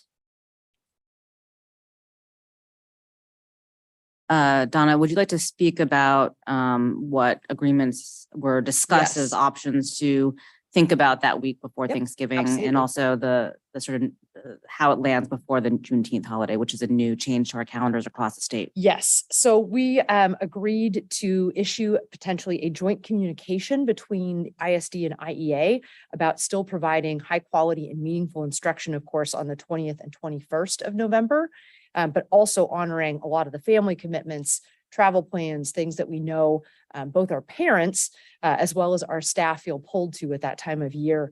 So really wanting to just reflect and honor that in this option and really hoping to accommodate all of those varying needs and wishes in the community without significantly altering our start or our end. Really wanting, of course, it's nice not to interrupt our end of school and closing activities with that holiday. So by ending on the 18th, we don't see that sort of interruption there. Just happens to be doable in this particular calendar. So we were happy to hit that and close up before the holiday. It's always a challenge with school year calendar now. We are boxed in between two holidays and fitting the school year in, starting either before or after Labor Day and ending either before or after Juneteenth. Yes. Questions? Dr. Gallinger. So I raised these concerns when we talked about this, and I'll continue to raise these.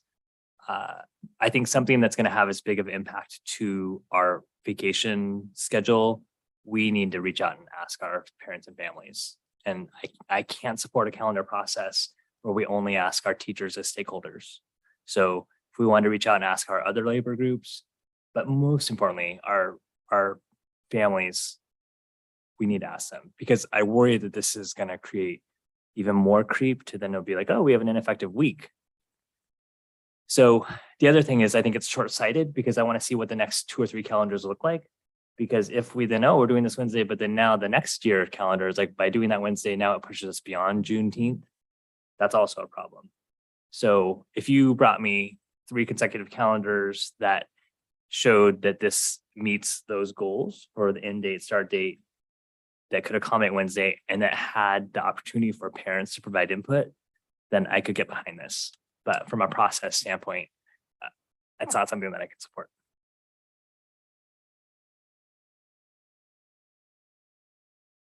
Ask a question. Was there any concern? So now that we have the 7-period modified, I don't remember what we call it, where Tuesday and Wednesday, we cover the 7 classes over a 2-day period because we have the longer sessions.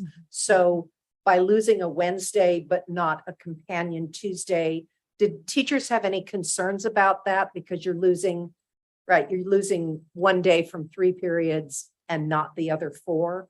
That is a very fair question. No. Internally, of course, on a week like that, you could conceivably alter your bell schedules and run all 7 on Monday and Tuesday. That would be one internal solution you could do. Yeah, I say, I don't know that it's a problem. I was just wondering if the teachers Was were not raised concerned at all. Yeah. Okay. Fair question, but not raised. Right, because in some years we start on Tuesdays, some years we start on Wednesdays. Sure. We end school pretty much any day of the week, depending upon Yes. how the calendar falls. We have a fair number of solutions to even out those imbalances, because you're right, we have encountered those Right. before. I mean, at times we haven't always taken, although this definitely includes 2 weeks in December. Sometimes it hasn't always, which Right. means sometimes we've ended on a Wednesday or gone through to a Wednesday and then had those days. So I think they usually solve that one way or the other. I do think I understand getting this 23-24 calendar out of the way, but I really would like us very soon to have the next 2 years of calendars. It used to always be our thing to have virtually 3 years of calendars out on the website so that people had predictability. So that would be really nice to have soon after. Dr. Mulling? And I may have misheard the beginning, but I guess what I was expecting to hear is some connection between how we're treating Juneteenth and that Wednesday. So I don't understand, if school is done, how are we treating the Juneteenth on the 19th? It's still grayed out like it's a holiday. So what is that day technically now? It started out in a strange space because the legislators took action and it wasn't yet a school holiday. It is now. It is now officially a school holiday. But since we don't have school. But since we don't have then school, it's not really a holiday. It I would mean, be- I guess you're just leaving it graying so people. We deal with that If with you're make it days. Yeah.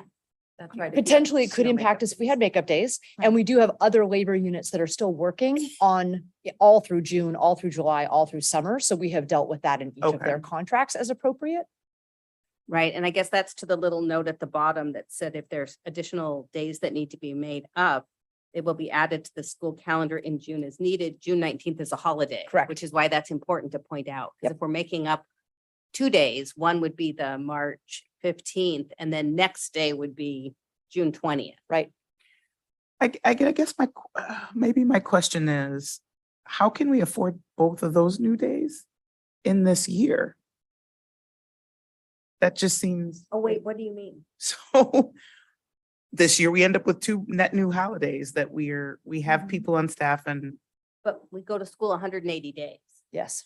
That's what it's about. Juneteenth won't be a school, I mean, it's not a school holiday in that school ends the day before. It will be for classified But it- staff. Yes, no, I understand. Yeah. fair You point. mean? we're June making both. Juneteenth will be a holiday for classified staff. Yes. Yes. Yeah, we would have to end at least a couple of days before June 19th to make it not a holiday for the classified staff. We've already addressed that in all Yeah. of their varying contracts. So since there are 7, I can't Yeah. speak to all of them off the cuff. Right. Maybe let me I ask know, I it wish I had it differently. memorized for you. Let me try to ask it Okay. differently. The day that's now marked as November 22nd as a day off, did that day off used to be someplace else and we've just moved it to No, November it is 22nd, or it's new. net new? So therefore the start is August 29. That is where we Oh, front loaded that time, if you will, if you want to look at the We're starting trade. On a Tuesday, not a Wednesday. But like, Yes. but that's Yeah. kind of a We weird way to often start on describe it though, Tuesday. because we It is. We started hit this year on a 180. Tuesday. Mhm. So it doesn't matter. We decided in this calendar, we all understand. decided to start on the 29th and we go 180 days. Yes, And any day that we list as not having school is just not one of those 180 Correct. days. And we pay people based on the 180 days and their additional days, like at the beginning of the school year and such. yes. So having that day off doesn't actually cost us any more. Which one do you The mean? The Thanksgiving- 22nd? the- That is yeah, correct. The Thanksgiving. That is correct.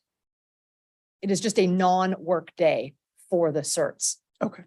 on this calendar. So I have to say, I've gone back and forth on the whole, do I like the Wednesday? Do I not like the Wednesday? My first gut reaction was, oh yeah, people are just going to take the whole week off. And then I thought about it a little more and it's like, well, Wednesday is a short day anyway. So having the Wednesday off probably doesn't really impact people into that thinking of, oh, I'll just take the whole week. At the secondary, that At the short day is secondary, at the it's not end just- instead, yeah. so. Oh, fair point. Okay, but it's still, Still shorter. you don't miss as many classes if you blow it off and go on vacation a day early, I guess is what I'm saying. Whereas if you don't show up Monday and Tuesday, you're missing full days of school. If you don't show up Wednesday, you're missing a partial day of school. So if I were a student, it would be less concerning to me. I think that's true in elementary. There's a little- Yeah, I don't know, but my bigger, I'm okay with the Wednesday. I'm okay if people want it and we start early, whatever. I do. And so I'm okay with this calendar, but I do take Dr. Gallinger's point, Director Gallinger's point, that we are not always going to be so fortunate in the timing of June 19th. And when we create the expectation of the Wednesday, we're surely, and I believe it happened this year without the Wednesday, that we have a day after Juneteenth. And I am pretty sure not more than 10 kids are going to show up for that day of school. So I do think that having us, and forget snow days just happen, but having a calendar that extends beyond June 19th is a problem. And I would personally like that never to happen. So from that standpoint, there is some concern about the Wednesday. So it would have been nice to see multiple years, but I also understand the necessity to get this one approved and signed off sooner rather than later. Right. It really depends on the movement through Because this is through the next year. year of Labor Day and June 19th, Juneteenth holiday. Oh, Director Maraldo. So this discussion makes me think of the asking the public what it is they want from, I don't even remember where it was when it comes to financing. This is one that we were shown the pie chart of everything that was like almost equally distributed. I think it would be really hard, even if we talk to parents, they would be as, as divided. Yeah. And eyeing about, what would be the right thing to do. I do think though, it would be good, and maybe we can start this in October, is to start to ask the public what their thoughts are on that, on the days off around the Thanksgiving holidays, the days off around the end of the year, at the days of February, and what that means to the schedule. Because, we likely would not do what they do in other states, whereas they tack it on to, you have school starting mid-August. Some of them end mid-May. And so they have different calendars based on environmental factors. And one of the environmental factors around here is that the sun is still out. It comes out in July and August, and it will, and those are vital months for travel, for kind of the freedom you have during the summer holiday, which is really what it is for families. And to cut into that, I think, to me, is a bigger concern than staying later into June when it's still raining outside and you can't really go camping. So I think, but having a conversation about that as a whole, like if we want to put in breaks, honest breaks for your students and for staff, I think it's a wellness thing to help re-gauge. I think it's great to have some of those breaks as long as there's not a lot of learning loss. But how do you do that in a way that's going to be really productive and productive for families? And I don't know that we're going to get clear answers. But I do think the more we cut into August, the more we're cutting into really that family time and that refreshment time in Washington State. It would be different if it was Arizona. Hey, Donna, remind me, wasn't it just like less than a year ago that we did a survey of the community related to the calendar? I think we did, yeah. We did. Mhm. And I think you all used that feedback when you made this calendar, right? Because we did just do that. And maybe it's something we need to do again, but we did after we had the issue with the prior calendar, when we tried to change February to not be a whole week. Then they went and surveyed the community and got input related to the calendar that they used moving forward. And I think they, again, had a real split over who wants all week February, who wants it not all week, whether we start always before or after Labor Day, and where we end in June. It's just very split. That is what I recall as well. So it's not that I fundamentally have a problem with Wednesday from a just philosophical standpoint.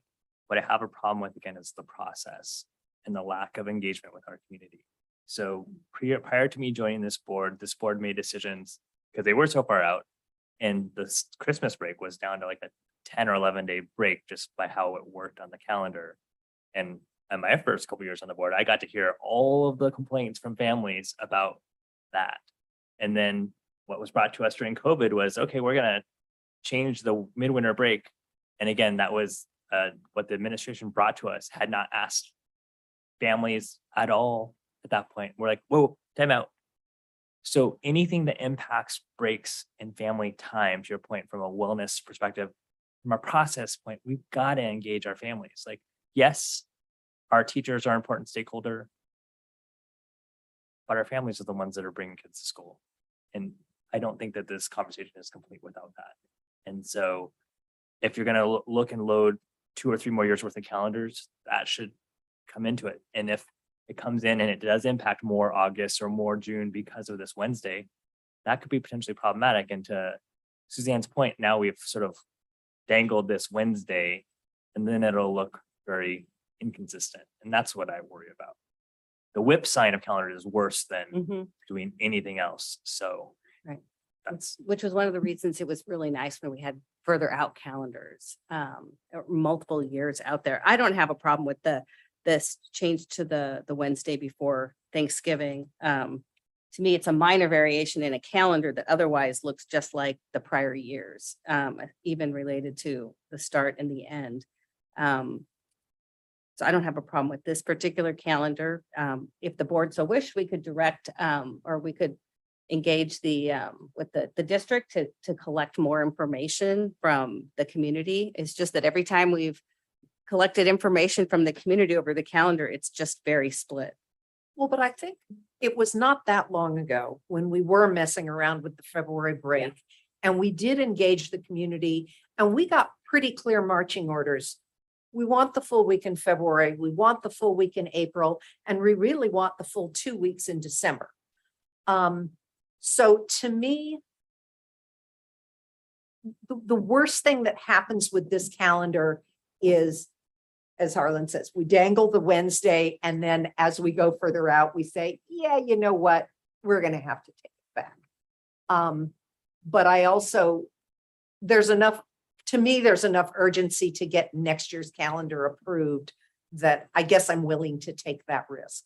I also think you're not really going to have a lot of public angst over this, in that you're giving them an extra vacation day and there's no significant impact. Okay, I guess we start on a Tuesday rather than a Wednesday. But this year we started on a Tuesday. But this year we started on Tuesday. So we're not kind of doing anything to people. The worst thing that is going to happen is that potentially we could want to take the Wednesday back. Right. I think. But so is, we want a week in February, we want a week of spring break, we want 2 weeks of Christmas, and we want to start as close to Labor Day as possible. Is what it was.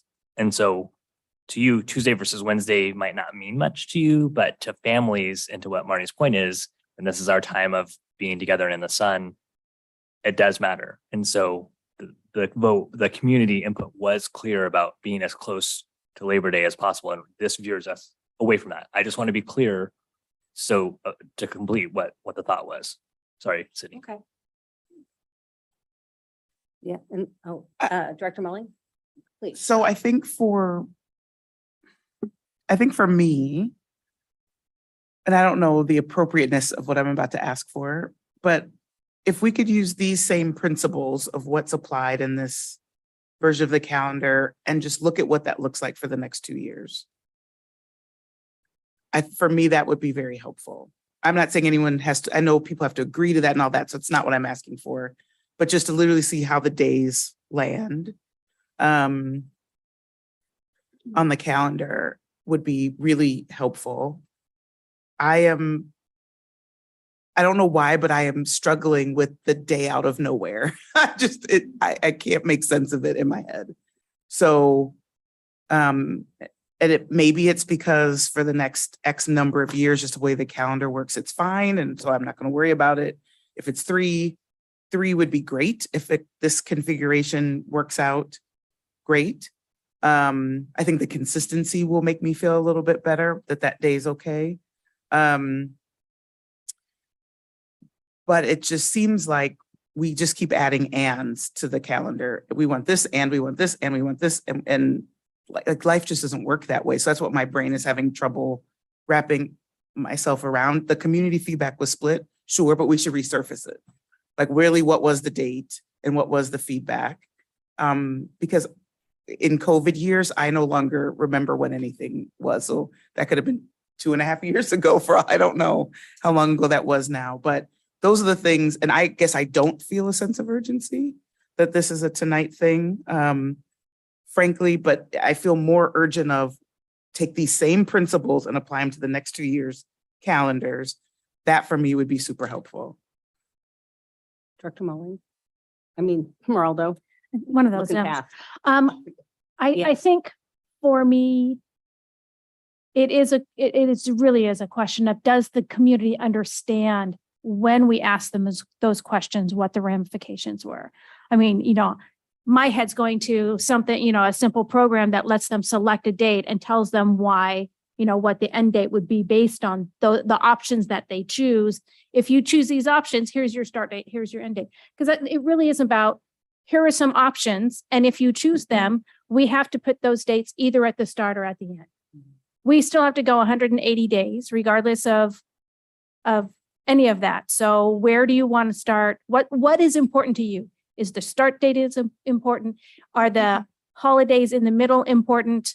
Which of those holidays are a priority for you? And then is the end date a priority? And for me, if we go over June 18th and we go into where we have to take June 19th off and come back on the 20th, I think then it's a learning opportunity of why do we have this day off that we otherwise don't talk about. So, but it's a matter of, I don't think people understand how their choices impact things. Like, I think they're just making that gut feel or what might be right for me.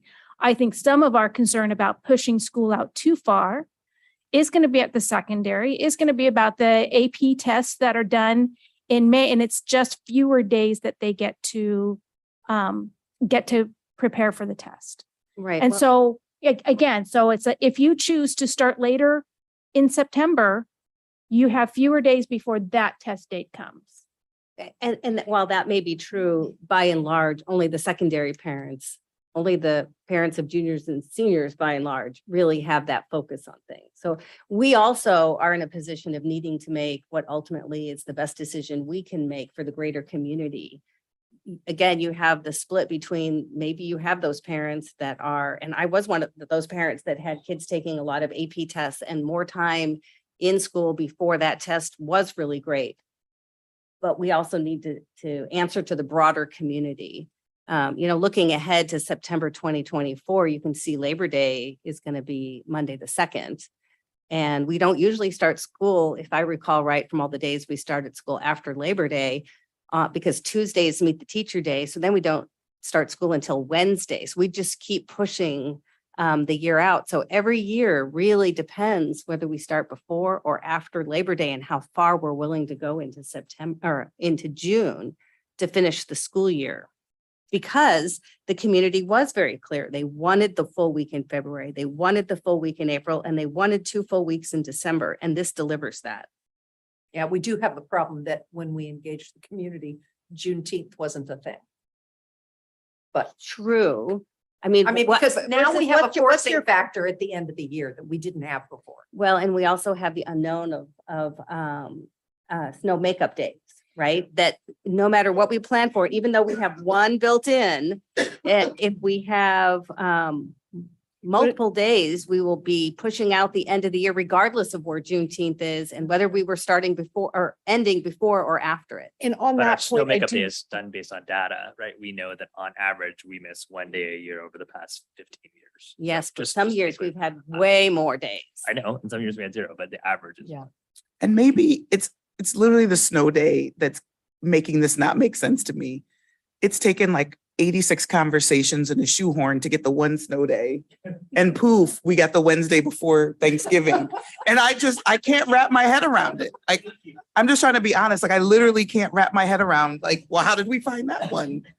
And so that's what I'm trying to get. Well, I I think so the tell short- us how the Wednesday came to So- be, because this was Yes. the bargaining between Yes. you and the union. So I think the short answer is it is a bargained item. I think that is because it is per the CBA, something that we bargain with IEA. So that is the origin of that Wednesday. I do think they took into account that we do see a high rate of student and family absenteeism because also our families travel and do their holidays and things like that as well. So I think they are aware of those trends and watching their own classrooms and thinking about that.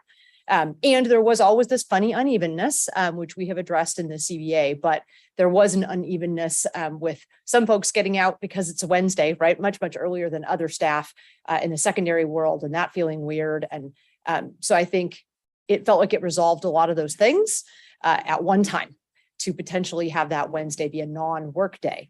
I will say with regard to the inclement weather, I do want to point out one impact to all seniors in the system. We do have an obligation to meet a certain number of days for seniors. And so wherever it is that we are able to schedule graduation based on our facilities and who we can rent from, right? That graduation date, we have to hit still 175 days plus the 5 for graduation related activities. So when we have a lot of inclement weather, we are making up time with seniors. And having been a high school person my entire career, it is no fun at all to do that. So pushing out later into June increases the potential for the number of days to be made up. So it's just something to keep in mind for all seniors, right? And so that's just an impact. And of course, then administrators are staffing that time and bringing kids in. And we often don't get robust attendance, as you can imagine, on those makeup days, but it has to be done. okay. one more question. So, and that senior comment resonated as a person who had our senior year in a strike year. And I went to school through the summer of my Yes. senior year. I totally get that in Chicago, but you just said something that I guess I maybe solidifies my next couple of year comment, which is you said this is a bargained item. So is that Wednesday currently bargained for the next 3 years? No, this is the Just only one one. we have. Yep. Okay. But that is sort of your next step. Yes, So would be is to bring two bargain- more potentially. To bring two more to the bargaining table to be able to get somewhere with, Yes. so that they can come back and we can move forward with 2 more years. I'd be happy to do that. And that would be helpful. But So the February ones that they brought to us with a half February break was also bargained and then brought to us and we rejected it and they went and rebargained it. So there is a process for that. Oh, absolutely. Right, so this is up to the vote of the board. So either we pass it, we reject it, but if we reject it, we have to give them direction on what you actually want, because we put them in the position. We got the community feedback. They used the community feedback. They bargained with the teachers. This is the calendar they came out with. So if we are not going to move forward with it, then we also have to be very clear on what we expect them to do. So surveying the community on the Wednesday before Thanksgiving, an entire survey related to one thing. No, I think that I want to see 3 calendar years mapped out. And the data should drive on how durable is this Wednesday option? Because if it's like, oh, it only works this year, because then we're pushing to August 26th as our start date in order to accommodate it the next year, that's going to be a like non-starter. So it's hard for me to do a single year in isolation that it's a change. Dr. Marldo? So does that mean we would be tabling this motion? Did we start with a It's up motion? to the board. If we Yeah, have a motion thought on the so. table. Didn't I second it? Yeah, you did. Is So- there an urgency to our voting on this tonight? Can it be pushed to the next meeting or does that create problems? And as an extension of that, would you even consider bringing us a draft calendar before and publicly putting it out before you've ever bargained with the teachers? Because that sounds like what we're asking you to do. We're asking you to lay out 2 more years preemptively before Sure. you've bargained anything. For the durability factor, yes, but I would certainly never present those as having been TA'd. Right? And I would have to make sure I'm not violating the contract in any way. We probably just need to get some counsel on that one just to confirm. Absolutely could. And then I think just to Anne's point, like we need to get back to the cadence where we're like so many years ahead that we have time, have these discussions where there isn't any sort of sense. I don't feel a sense of urgency either, but that there isn't a quote sense of urgency. Because making decisions based on urgency is not what we want to do. We want to make the best decision for our community. And like I Right. said, I'm not opposed to the Wednesday on principle. I want to know how durable it is and has the community been engaged. Those are the 2 things that I care about. It's less important about the date.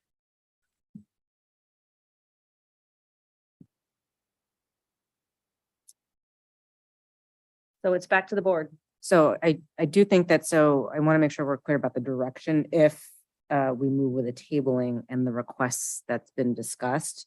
My assumption is that it would take some time to work through a calendar if we were to take the appropriate steps with the Yes. IEA. Yep. That could take quite some time and potentially then delay then the action on the 23-24 calendar, or is it that you are interested in seeing a mock-up, right? So I'm trying to figure out what, what weighing the time factor, because it might not feel urgent now, but it might start to feel urgent for some people in January, for example. So I'm just trying to get some I direction can see on. the community wants to know what this calendar is for that year. We had the same, just historically, like 2 years ago, we were in the same position and it proceeded pretty quickly because the teachers, just like the community, wanted to know what the calendar was. So I don't think that was really a holdup. Director Maraldo? Well, I wanted to make a motion to postpone indefinitely the current motion. Because tabling is you table something until you deal with another matter. And then you come back to that item. this would actually be postponing, and because we don't know, like, we could do a postponement for a time certain at our next board meeting, but I don't know if staff would be ready for that. Right, and she could withdraw it, or we could vote on it. I think we're better off to not vote on it. I am happy to withdraw it if that's easier than doing what Marnie just suggested. Yeah, that would be to withdraw your motion, and as a second, I would concur. Dr. Mullings? I just want to answer the question. I think for me, a mock-up of the next 2 years is what I'm looking for, not a fully agreed to thing. It's just, and that, and second, a resurfacing of that last survey. Those would be the two things I would need to feel comfortable.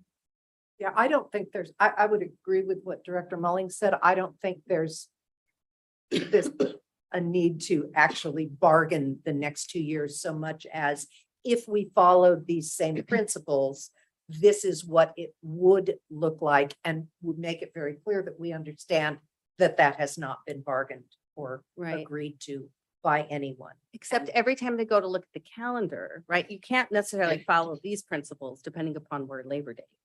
So are you saying the principle is we always start the Tuesday before? What's the principle that drives the beginning of the calendar? We always start the Tuesday before Labor Day?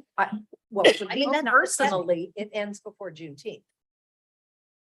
I think your question is actually my point, is right now, I'm not sure what principle is driving And the that's why they start date bargain of the it. calendar. And I don't believe that we necessarily had this. I think the start date was the movable item.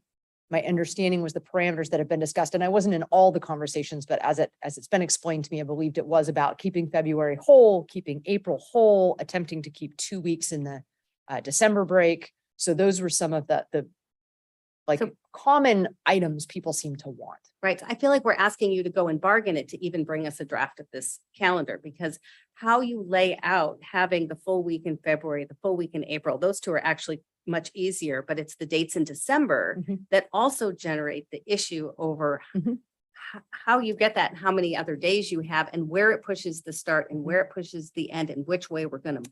And we attempt to keep first and second semester as even as possible too. That's another Right. So factor. we could mock out one that then doesn't make sense to the bargaining teams.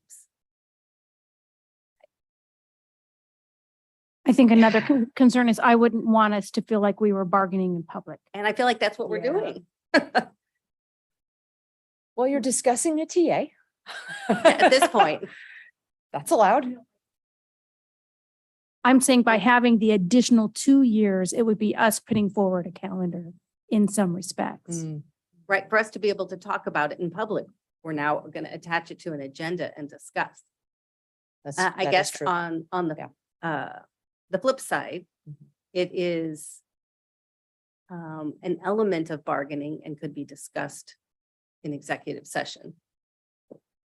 Which is where Because- we've always discussed We have calendar done that. lots of times. But we'd have to understand that if they're bringing us a mock-up, that isn't necessarily, It's not actionable. it's not actionable unless we allow them to go and bargain the calendar. No, But it will allow us to give direction though. And right now we can't give any direction because we don't truly know what the impact is. And at least if we saw mock-ups of what potential the next 2 years would look like, then I wouldn't be able to provide any direction right now in an executive session because I don't know what it looks like. Right. And in the past, we've never given such specific direction over the calendar, other than providing back the community feedback related to the breaks and how they fall, and the general desire of people starting before or after Labor Day and ending, second or third week, second or third week of June, depending upon how all this fell, right? It was general direction. And just to confirm, the survey that was done either late 19 or early 20. So it was all pre-COVID from our understanding. So it's pre-COVID and also pre the determination of Juneteenth. So there are different factors that wouldn't have been tested in that survey. So my point is, it was several years ago. It might be outdated. It is outdated given that there's different factors. I thought we did it during COVID. That survey was done.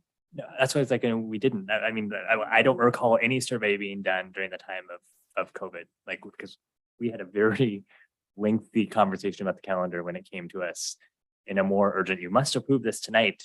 And we're like, we can't do that. So. I'd have to. Yeah, it's all gotten blurry during COVID. So Oh. I can't say I'm certain when that survey was now. That is very true. I guess I'm not sure where the sensitivity lies in the bargaining in public part, but literally I just need a 3-year calendar and a marker. Like, and time to go through what that looks like for the next 3 years. Like if it's about the admin preparing something that makes it more problematic, I don't know, but I don't have a 3-year calendar and I don't have a marker. So that's what I need. I think if we had those in executive session, it would Yeah. not be public bargaining in public. So I would be fine with that. And I feel like there are just enough questions that, I think for me, I could go one way or the other, voting tonight or waiting. But I think if my colleagues want more information, then I am absolutely fine with that. Frankly, I think the calendar is a sensitive topic for us, this board, this community, that you probably should engage us just so you do for sort of any sort of bargaining parameters. So you know what you're going to even try into TA. So this, like, we run into this issue, seems like multiple times we've now run into this issue. So it seems like the cycle where we see and get to touch it last isn't working. So we should probably try it a different way. Yeah, and I do think as I look at this, I was thinking, well, how hard would it be to just mock up 2 more years? But I'm realizing that on this calendar, January 1st is on a Monday, and you start moving New Year's Day onto Tuesday, or God forbid, Wednesday. And yeah, how you structure that December break gets really ugly. So, what she said. Well, I guess then what we're proposing is a change to kind of our process where we predetermine what we specifically want in a calendar and pass it on with direction to try to bargain that. I mean, that's what I hear. As one of the inputs, I think that's not unfair. But I also do think, to Sydney's point, if we could just have a mock-up of the next 2 years, it would be really helpful. We could go home and play with it and see what makes sense in each of our heads. It's not the worst idea. And that's bargaining. Yep, private. Yep, so I'll leave it to you. Yeah, why don't I withdraw the motion at Well, least for that's now? what you need to say Oh, then. I'm sorry. I withdraw the motion. Second. Okay, you agree as her second, then we're withdrawing the motion. So we've given you some direction on what I think we need to do as a next step to bring it back to the board to look at the next 2 years in addition to this one. Yes, we've heard that, and we also have a couple steps to confirm process-wise that we are taking appropriate steps given the parameters Around bargaining. Yep. Yeah. And I do Absolutely. want to make sure we honored that process, given that's also a overlay. Yes. But we hear the direction, and we also hear, and as a reminder, it's actually some of our feedback is on the website. We can also direct to survey feedback on the website also in advance. So you can start to see that, even though it might be outdated, but just to refresh. Right. Yeah. And then it would be good to go back and see when have we surveyed the community, even the one before that, even though it's outdated, but like how frequently and when did we do that in the past as well with our survey of the community, whether it's on the website or not. I don't know, because I know we've done it at different times. And see where that falls. Okay. All right. And even if the survey shows 50-50, like, then I still feel more comfortable making a decision, because at least I know, like, we have gotten input, they've had a chance. And then we're making the decision that we've been asked to make. All right. On to legislative matters. I watched the dialogue you guys had last time, so thank you. As far as the whole wonkiness of trying to do amendments, like, so Director Weaver, you made comments about, hey, can we ask to edit this? It is such a problematic way when we're doing this virtually. It's really hard. Thank you guys for weighing in on certain things. I will definitely escalate some of the things you guys talked about. And DA2, we generally have a pretty robust conversation that's going on as we do these voting things. But weighted votes for bigger school districts versus smaller school districts, of which Wausau is 3/4 small school districts, it actually doesn't have as big of impact as you think. I think it's been several years since we have actually won a weighted vote, actually. So that's why statewide bargaining is on there, is because we lost weighted vote 2 years in a row, actually, on that one. But pivoting to locally, there are 3 dates on the calendar that I would like to find colleagues to do a meeting with legislators in their set. And so Wednesday, October 19th at 10:30 at Cedar Trails Elementary is with our 41st representatives. So Representative Sen and Tai. 10:30 to 11:30. So those are our 41st folks. Thursday, October 27th. 11:30 to 12:30 is with Representative Ramos here in this office. And it's really trying to coordinate around our superintendent's schedule. So she's had such an ambitious first 100 days about getting out and about and seeing and being and doing that the windows of meeting are really threading a needle. Thursday, October 27th from 11:30 to 12:30 at the district office. And then the same day from 1 to 2 at Cougar Mountain Middle School with Senator Mullen.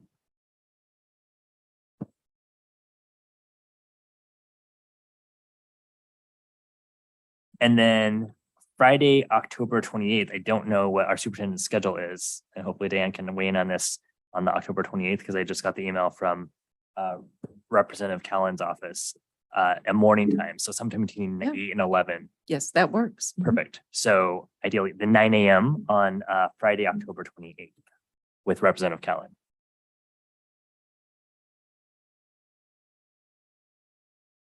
So if I could get another board member to join me on those. And then, so leading up to that, so maybe not the next meeting, President Moore, but maybe the meeting after that, maybe actually we'll have to be the meeting of the 13th, a fact sheet draft for you guys to review. That would be kind of like our 1-pager of going forward. This is what we want to sort of highlight as the legislative advocacy positions. We don't, as a board, formally do like a legislative platform like some other school boards around us. And I don't think we necessarily need to, but I do want you guys to give input on the 1-pager. Our highlights are going to really focus on the amount of local dollars we spend for special education and how that has impacted us. COVID will turn into a one-liner, but still as a reminder, hey, we got $7 million. We spent 36 million. That's why we're in the hole. Because I don't want the message to ever be like, well, you guys just misspent your money. Like we gave you this money, you bargained it away. We actually didn't bargain it away. So. Right. Right. So yeah, to the extent you have it ready before the meeting, to Correct. send it to us so we can. Well, I look want to at get it. it attached to the agenda, so I'll send it Yeah, to you okay, and great. Diane. Yeah. And so I'll need our business office to help us with that, superintendent, because there'll be some numbers. So I'll draft it out and then they can just fill in the numbers. That'd be okay. And so that's all I have. So if people want to at some point, whether now or in calendaring, however President Moore wants to deal with that for these 3 dates. Well, I would say people should suggest now. Unfortunately, I'm not available any of those 3 days. I'm available the 19th. And possibly the 1 p.m. on the 27th. I think I can be available on any of them. I live in the 41st, but I'm happy to do whatever.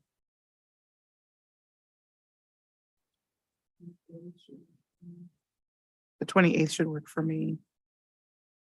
And then 27. 27 is a board day, right? It is. Okay. I don't know, I didn't. 11:30 to 12:30 and 1 to 2. Yeah. I have to let you know. On 27th is possible. I have to just reorganize a couple of things. But the 28th should.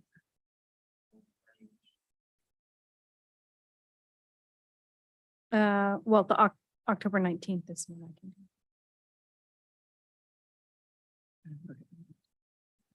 And I you, she lives in, you live in the 41st too, so I mean, it's fine. I'm Everyone's in the noticing 41st there's except for a- me. there's Yeah. a- 41st. There's a Except for senator me. from the 41st that's not on this list. Is that There's a because center it for the purpose of, hasn't yeah, just been have, arranged yet? yes, I've sent the emails to everyone. I've followed up with a phone call.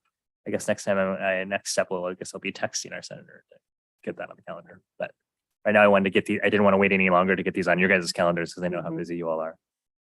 So tentatively, which one do you think you would be able to do on that Thursday, Sydney?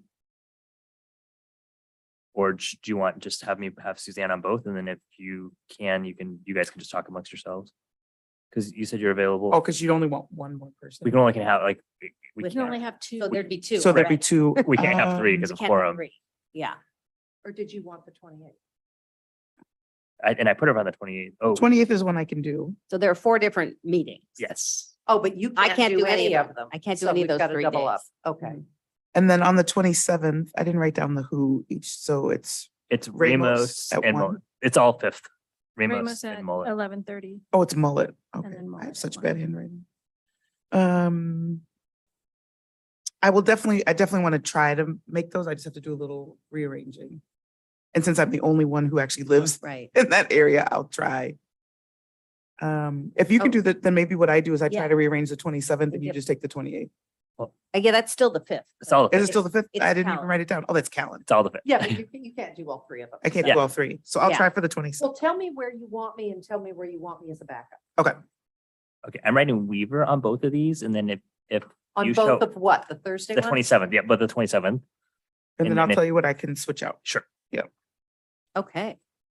Okay, and then Marnie's doing the 19th 19th. and Sydney's doing the 28th. I'm doing the 28th. Yep. Perfect. Okay. For Good. Callan. All right. Anything else on legislation? Thank you. Okay. Done. Anybody have any announcements or correspondence to put out? No. No. Okay. So calendar and future agenda topics. So I have several things here.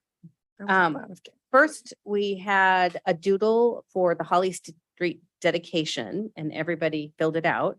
October 26th seems to be our best date. I do recognize that we also got the email that said that October 26th is the Region 2 meeting. It's from 6 to 9. So it's in the evening, it is in Highline, but the dedication would primarily be the formal ceremony from 3 to 3:45 with a tour just from 4 to 4:30 is what the detail actually said, even though the invite was for a longer period of time. So to me, that can work. Okay, so we'd like to move forward with the Holly Street dedication, October 26th from 2:30 to 4:30. Do you need Diane- a motion? I know, Diane, do we need a motion for that? All board members. Okay, so let's Okay, handle I that. move that we schedule the Holly Street dedication for October 26th at 3:00. Start at 2:30. 2:30. Yeah, because they're doing it crafts and mingling, so we could be there. Got it. So I would say at 2:30. Okay. So moved. Okay, that's our motion. Second. Second. Okay, all those in favor of the Holly Street dedication, October 26th at 2:30, say aye. Aye. Aye. Opposed? No. Okay, that passes. And then for everybody, I think Diane just sent out that Region 2 calendar invite. That's October 26th from 6 to 9 in Highline. So we have time to get there, but you need to let Diane know if you want to attend so she can register you. And Yes. while I would love to see you guys there, I also want to make sure you are aware that there is a concurrent WASDA equity training. The first section of the training is happening in Redmond that night. Because I know you guys had talked at the last meeting about waitlist issues. Right. Well, I sent everybody the information about the equity training. I know I'm signed up for it at WASDA, so I'm not. You're fine. Okay, I'm but they good. they are offering it locally that night in Redmond. So just. So that's really directed at Sydney. I Oh. mean, right? Yeah. Suzanne signed up. Oh, you're for signed up. it. You got it. in We Spokane both anyway. signed up in Perfect. Spokane. Oh, maybe I should do that. So- But you do have through your first term. But you can't do the second one until you do the first one. Right. No, but So- I meant she has it until the end of her term on the board. So it She has doesn't to have, do both within her first term. yes, but her first term doesn't end. Right. So I'm just trying to say, although it's important, it's not absolutely urgent for you to do it then, but you can work that out. Diane, I'm a yes for the Region 2 meeting. Suzanne said, I guess only, yeah, you keep saying I've signed up for this equity thing and I You are. don't remember doing it. You did. so Okay. And probably did it for I you. suggested it and you agreed. Yeah, I can confirm that she's she signed up. Yeah, see, I told you. Yeah, okay. So do we need to pass any motion about our presence at the region meeting? No, okay, so that one we're good on. All right, next up, looking at a school calendar, I realized that our November board meeting is November 10th, which is the Thursday before a 3-day weekend. And so I become concerned about quorum if people are planning to be out of town. If there were concerns that we wouldn't have a quorum that night, we could move it to November 9th as an option. I'm pointing it out in advance so we don't run into trouble. I don't know if all of you know that far out. November 9th, I have an influence of choice meeting from 5:30 to 7. Do we have people that have issue with being here on November 10th? It's Veterans Day, November 11th. No, I'm anchored to the school calendar now because I'm a high schooler. So So you'll be here on I'll be November here. 10th. Okay, well then we're still good with the November 10th meeting. Okay, everyone can be here. Yeah, I know. I've got it on record now, just to be clear, that you all There's said you would video. be here on November 10th, so I expect it. Okay, next up is NSBA. I mentioned it at our last meeting. It's April 1st to the 4th, and registration opens October 5th. So Harlan's a yes, I'm a yes. We just need to let Diane know. When and where is this one? It's April 1st to the 4th in Orlando. So you'd have to come in on the day before the 1st. April 3rd, no, March, whatever's the last day of March. It's literally the longest flight within the continental awesome. United Yeah. States. Yeah. Well, let Diane know. It sounds like Harlan, Suzanne and I were definite yeses. I think Marnie, do you get Well, signed up? Yeah, I'm No, I know, NSBA is but you dealing get with signed all up of by mine. NSBA. Yeah. So you don't have to worry about her. So then Sydney, you let her know, Diane. I yeah, get to you're- fly in on the 27th of March and I don't get to go home until like the 3rd or 4th. Yeah. So. Okay, We were just there, but you have to plan. this far out. Well, because we want to register when it first opens up on October 5th, which is why we're trying to give her the information now before it. Okay? Yeah. And then, And if you have hotel preferences, let me know. okay. Yeah, they don't have anything listed. Thank you. I was just gonna Pick say, something Harlan else. always Okay. has preferences and they're always great. So just delegate so- that to him. So Anne, Suzanne, and Harlan for sure. Sydney's checking. Okay. The next one I just wanted to mention is the WASDA Legislative Conference dates came out. So it's February 26th, that's a Sunday, starting at 1 p.m. And then all day, Monday, the 27th. And I don't know, maybe Diane, you could send us all calendar invites for that, just so people can put it on their calendars. Yeah, I'm already a definite no for that. I Oh, knew okay. eventually I would, Okay, my vacation would hit something, it hit that. okay. And And that's one of those where we expect our students. right, more to come, importantly, we've right? got to engage our students so they can, whoever, I don't know how you guys have Yeah. chosen who gets to go to that. Right. But remember, there's that rush for getting the Yeah. spots for students in on that Right. Sunday one. Well, noted, and we'll follow up Right. with Andrea. Yeah, and I don't even know when like we register, but I think she just registers as many students as we can. Yeah, I know, she does that very well. Because it's the end of midwinter break, so I don't Oh. think I'm even gonna be there. Oh, really? Is Um, Yeah. So Oh, it is. I'm not Oh, sure it I'm gonna is. be there. Yeah. It's the end of midwinter break. So hopefully our students are available, I'm- but that's what we need to figure out. Yeah, that's an Yes. Olympia. Yeah, it starts Sunday at 1 and we have sessions listening to OSPI, legislators, the governor sometimes. blah, blah. And then on Monday, we go visit our legislators. Assuming, I mean, that is the way, that's our old way. Yes, it's all back in person.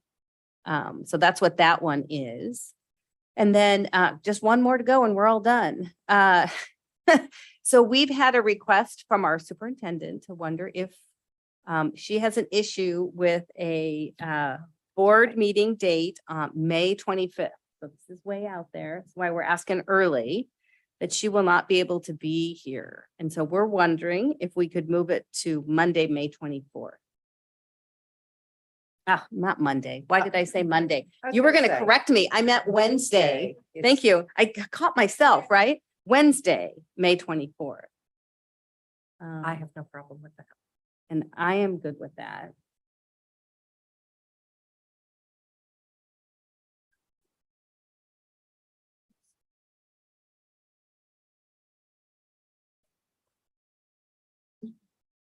What was that? Oh. Okay, well, I will, Four. we have 4. That works? Okay, so why don't we go ahead and take a motion to formally change it? So we can just have certainty. Okay, I move we change the regularly scheduled board meeting on May 25th to May 24th, same time, same place. Second. Okay, all those in favor of moving the May 25th board meeting to May 24th, say aye. Aye. Opposed? All right, so we moved. So we've officially calendared that one and it's done. Oh, you're welcome. All right, that was the last item I had. Does anybody else have anything? For the NSBA Advocacy Institute, which happens usually January or February. Historically, I have gone. I don't know if other board members were interested in it, but do we need like a consensus thing or something for me to go? Because there is a cost associated with the registration and travel to that. Marnie will be there because she's again an NSBA board member. But as far as the legislative representative, typically I have gone and represented our district there. And it's the week, whatever, like the 28th of January through the 31st. Because there's typically a pre-conference. Right. You have you have my consensus. Yep, Mhm. see, we got the consensus of the board. And then that's- if anyone else wanted to join with Yeah. his other question. Okay, Me too. we do. We appreciate that. Let's have you go to that again. Okay, that was the last item I have. Does anybody else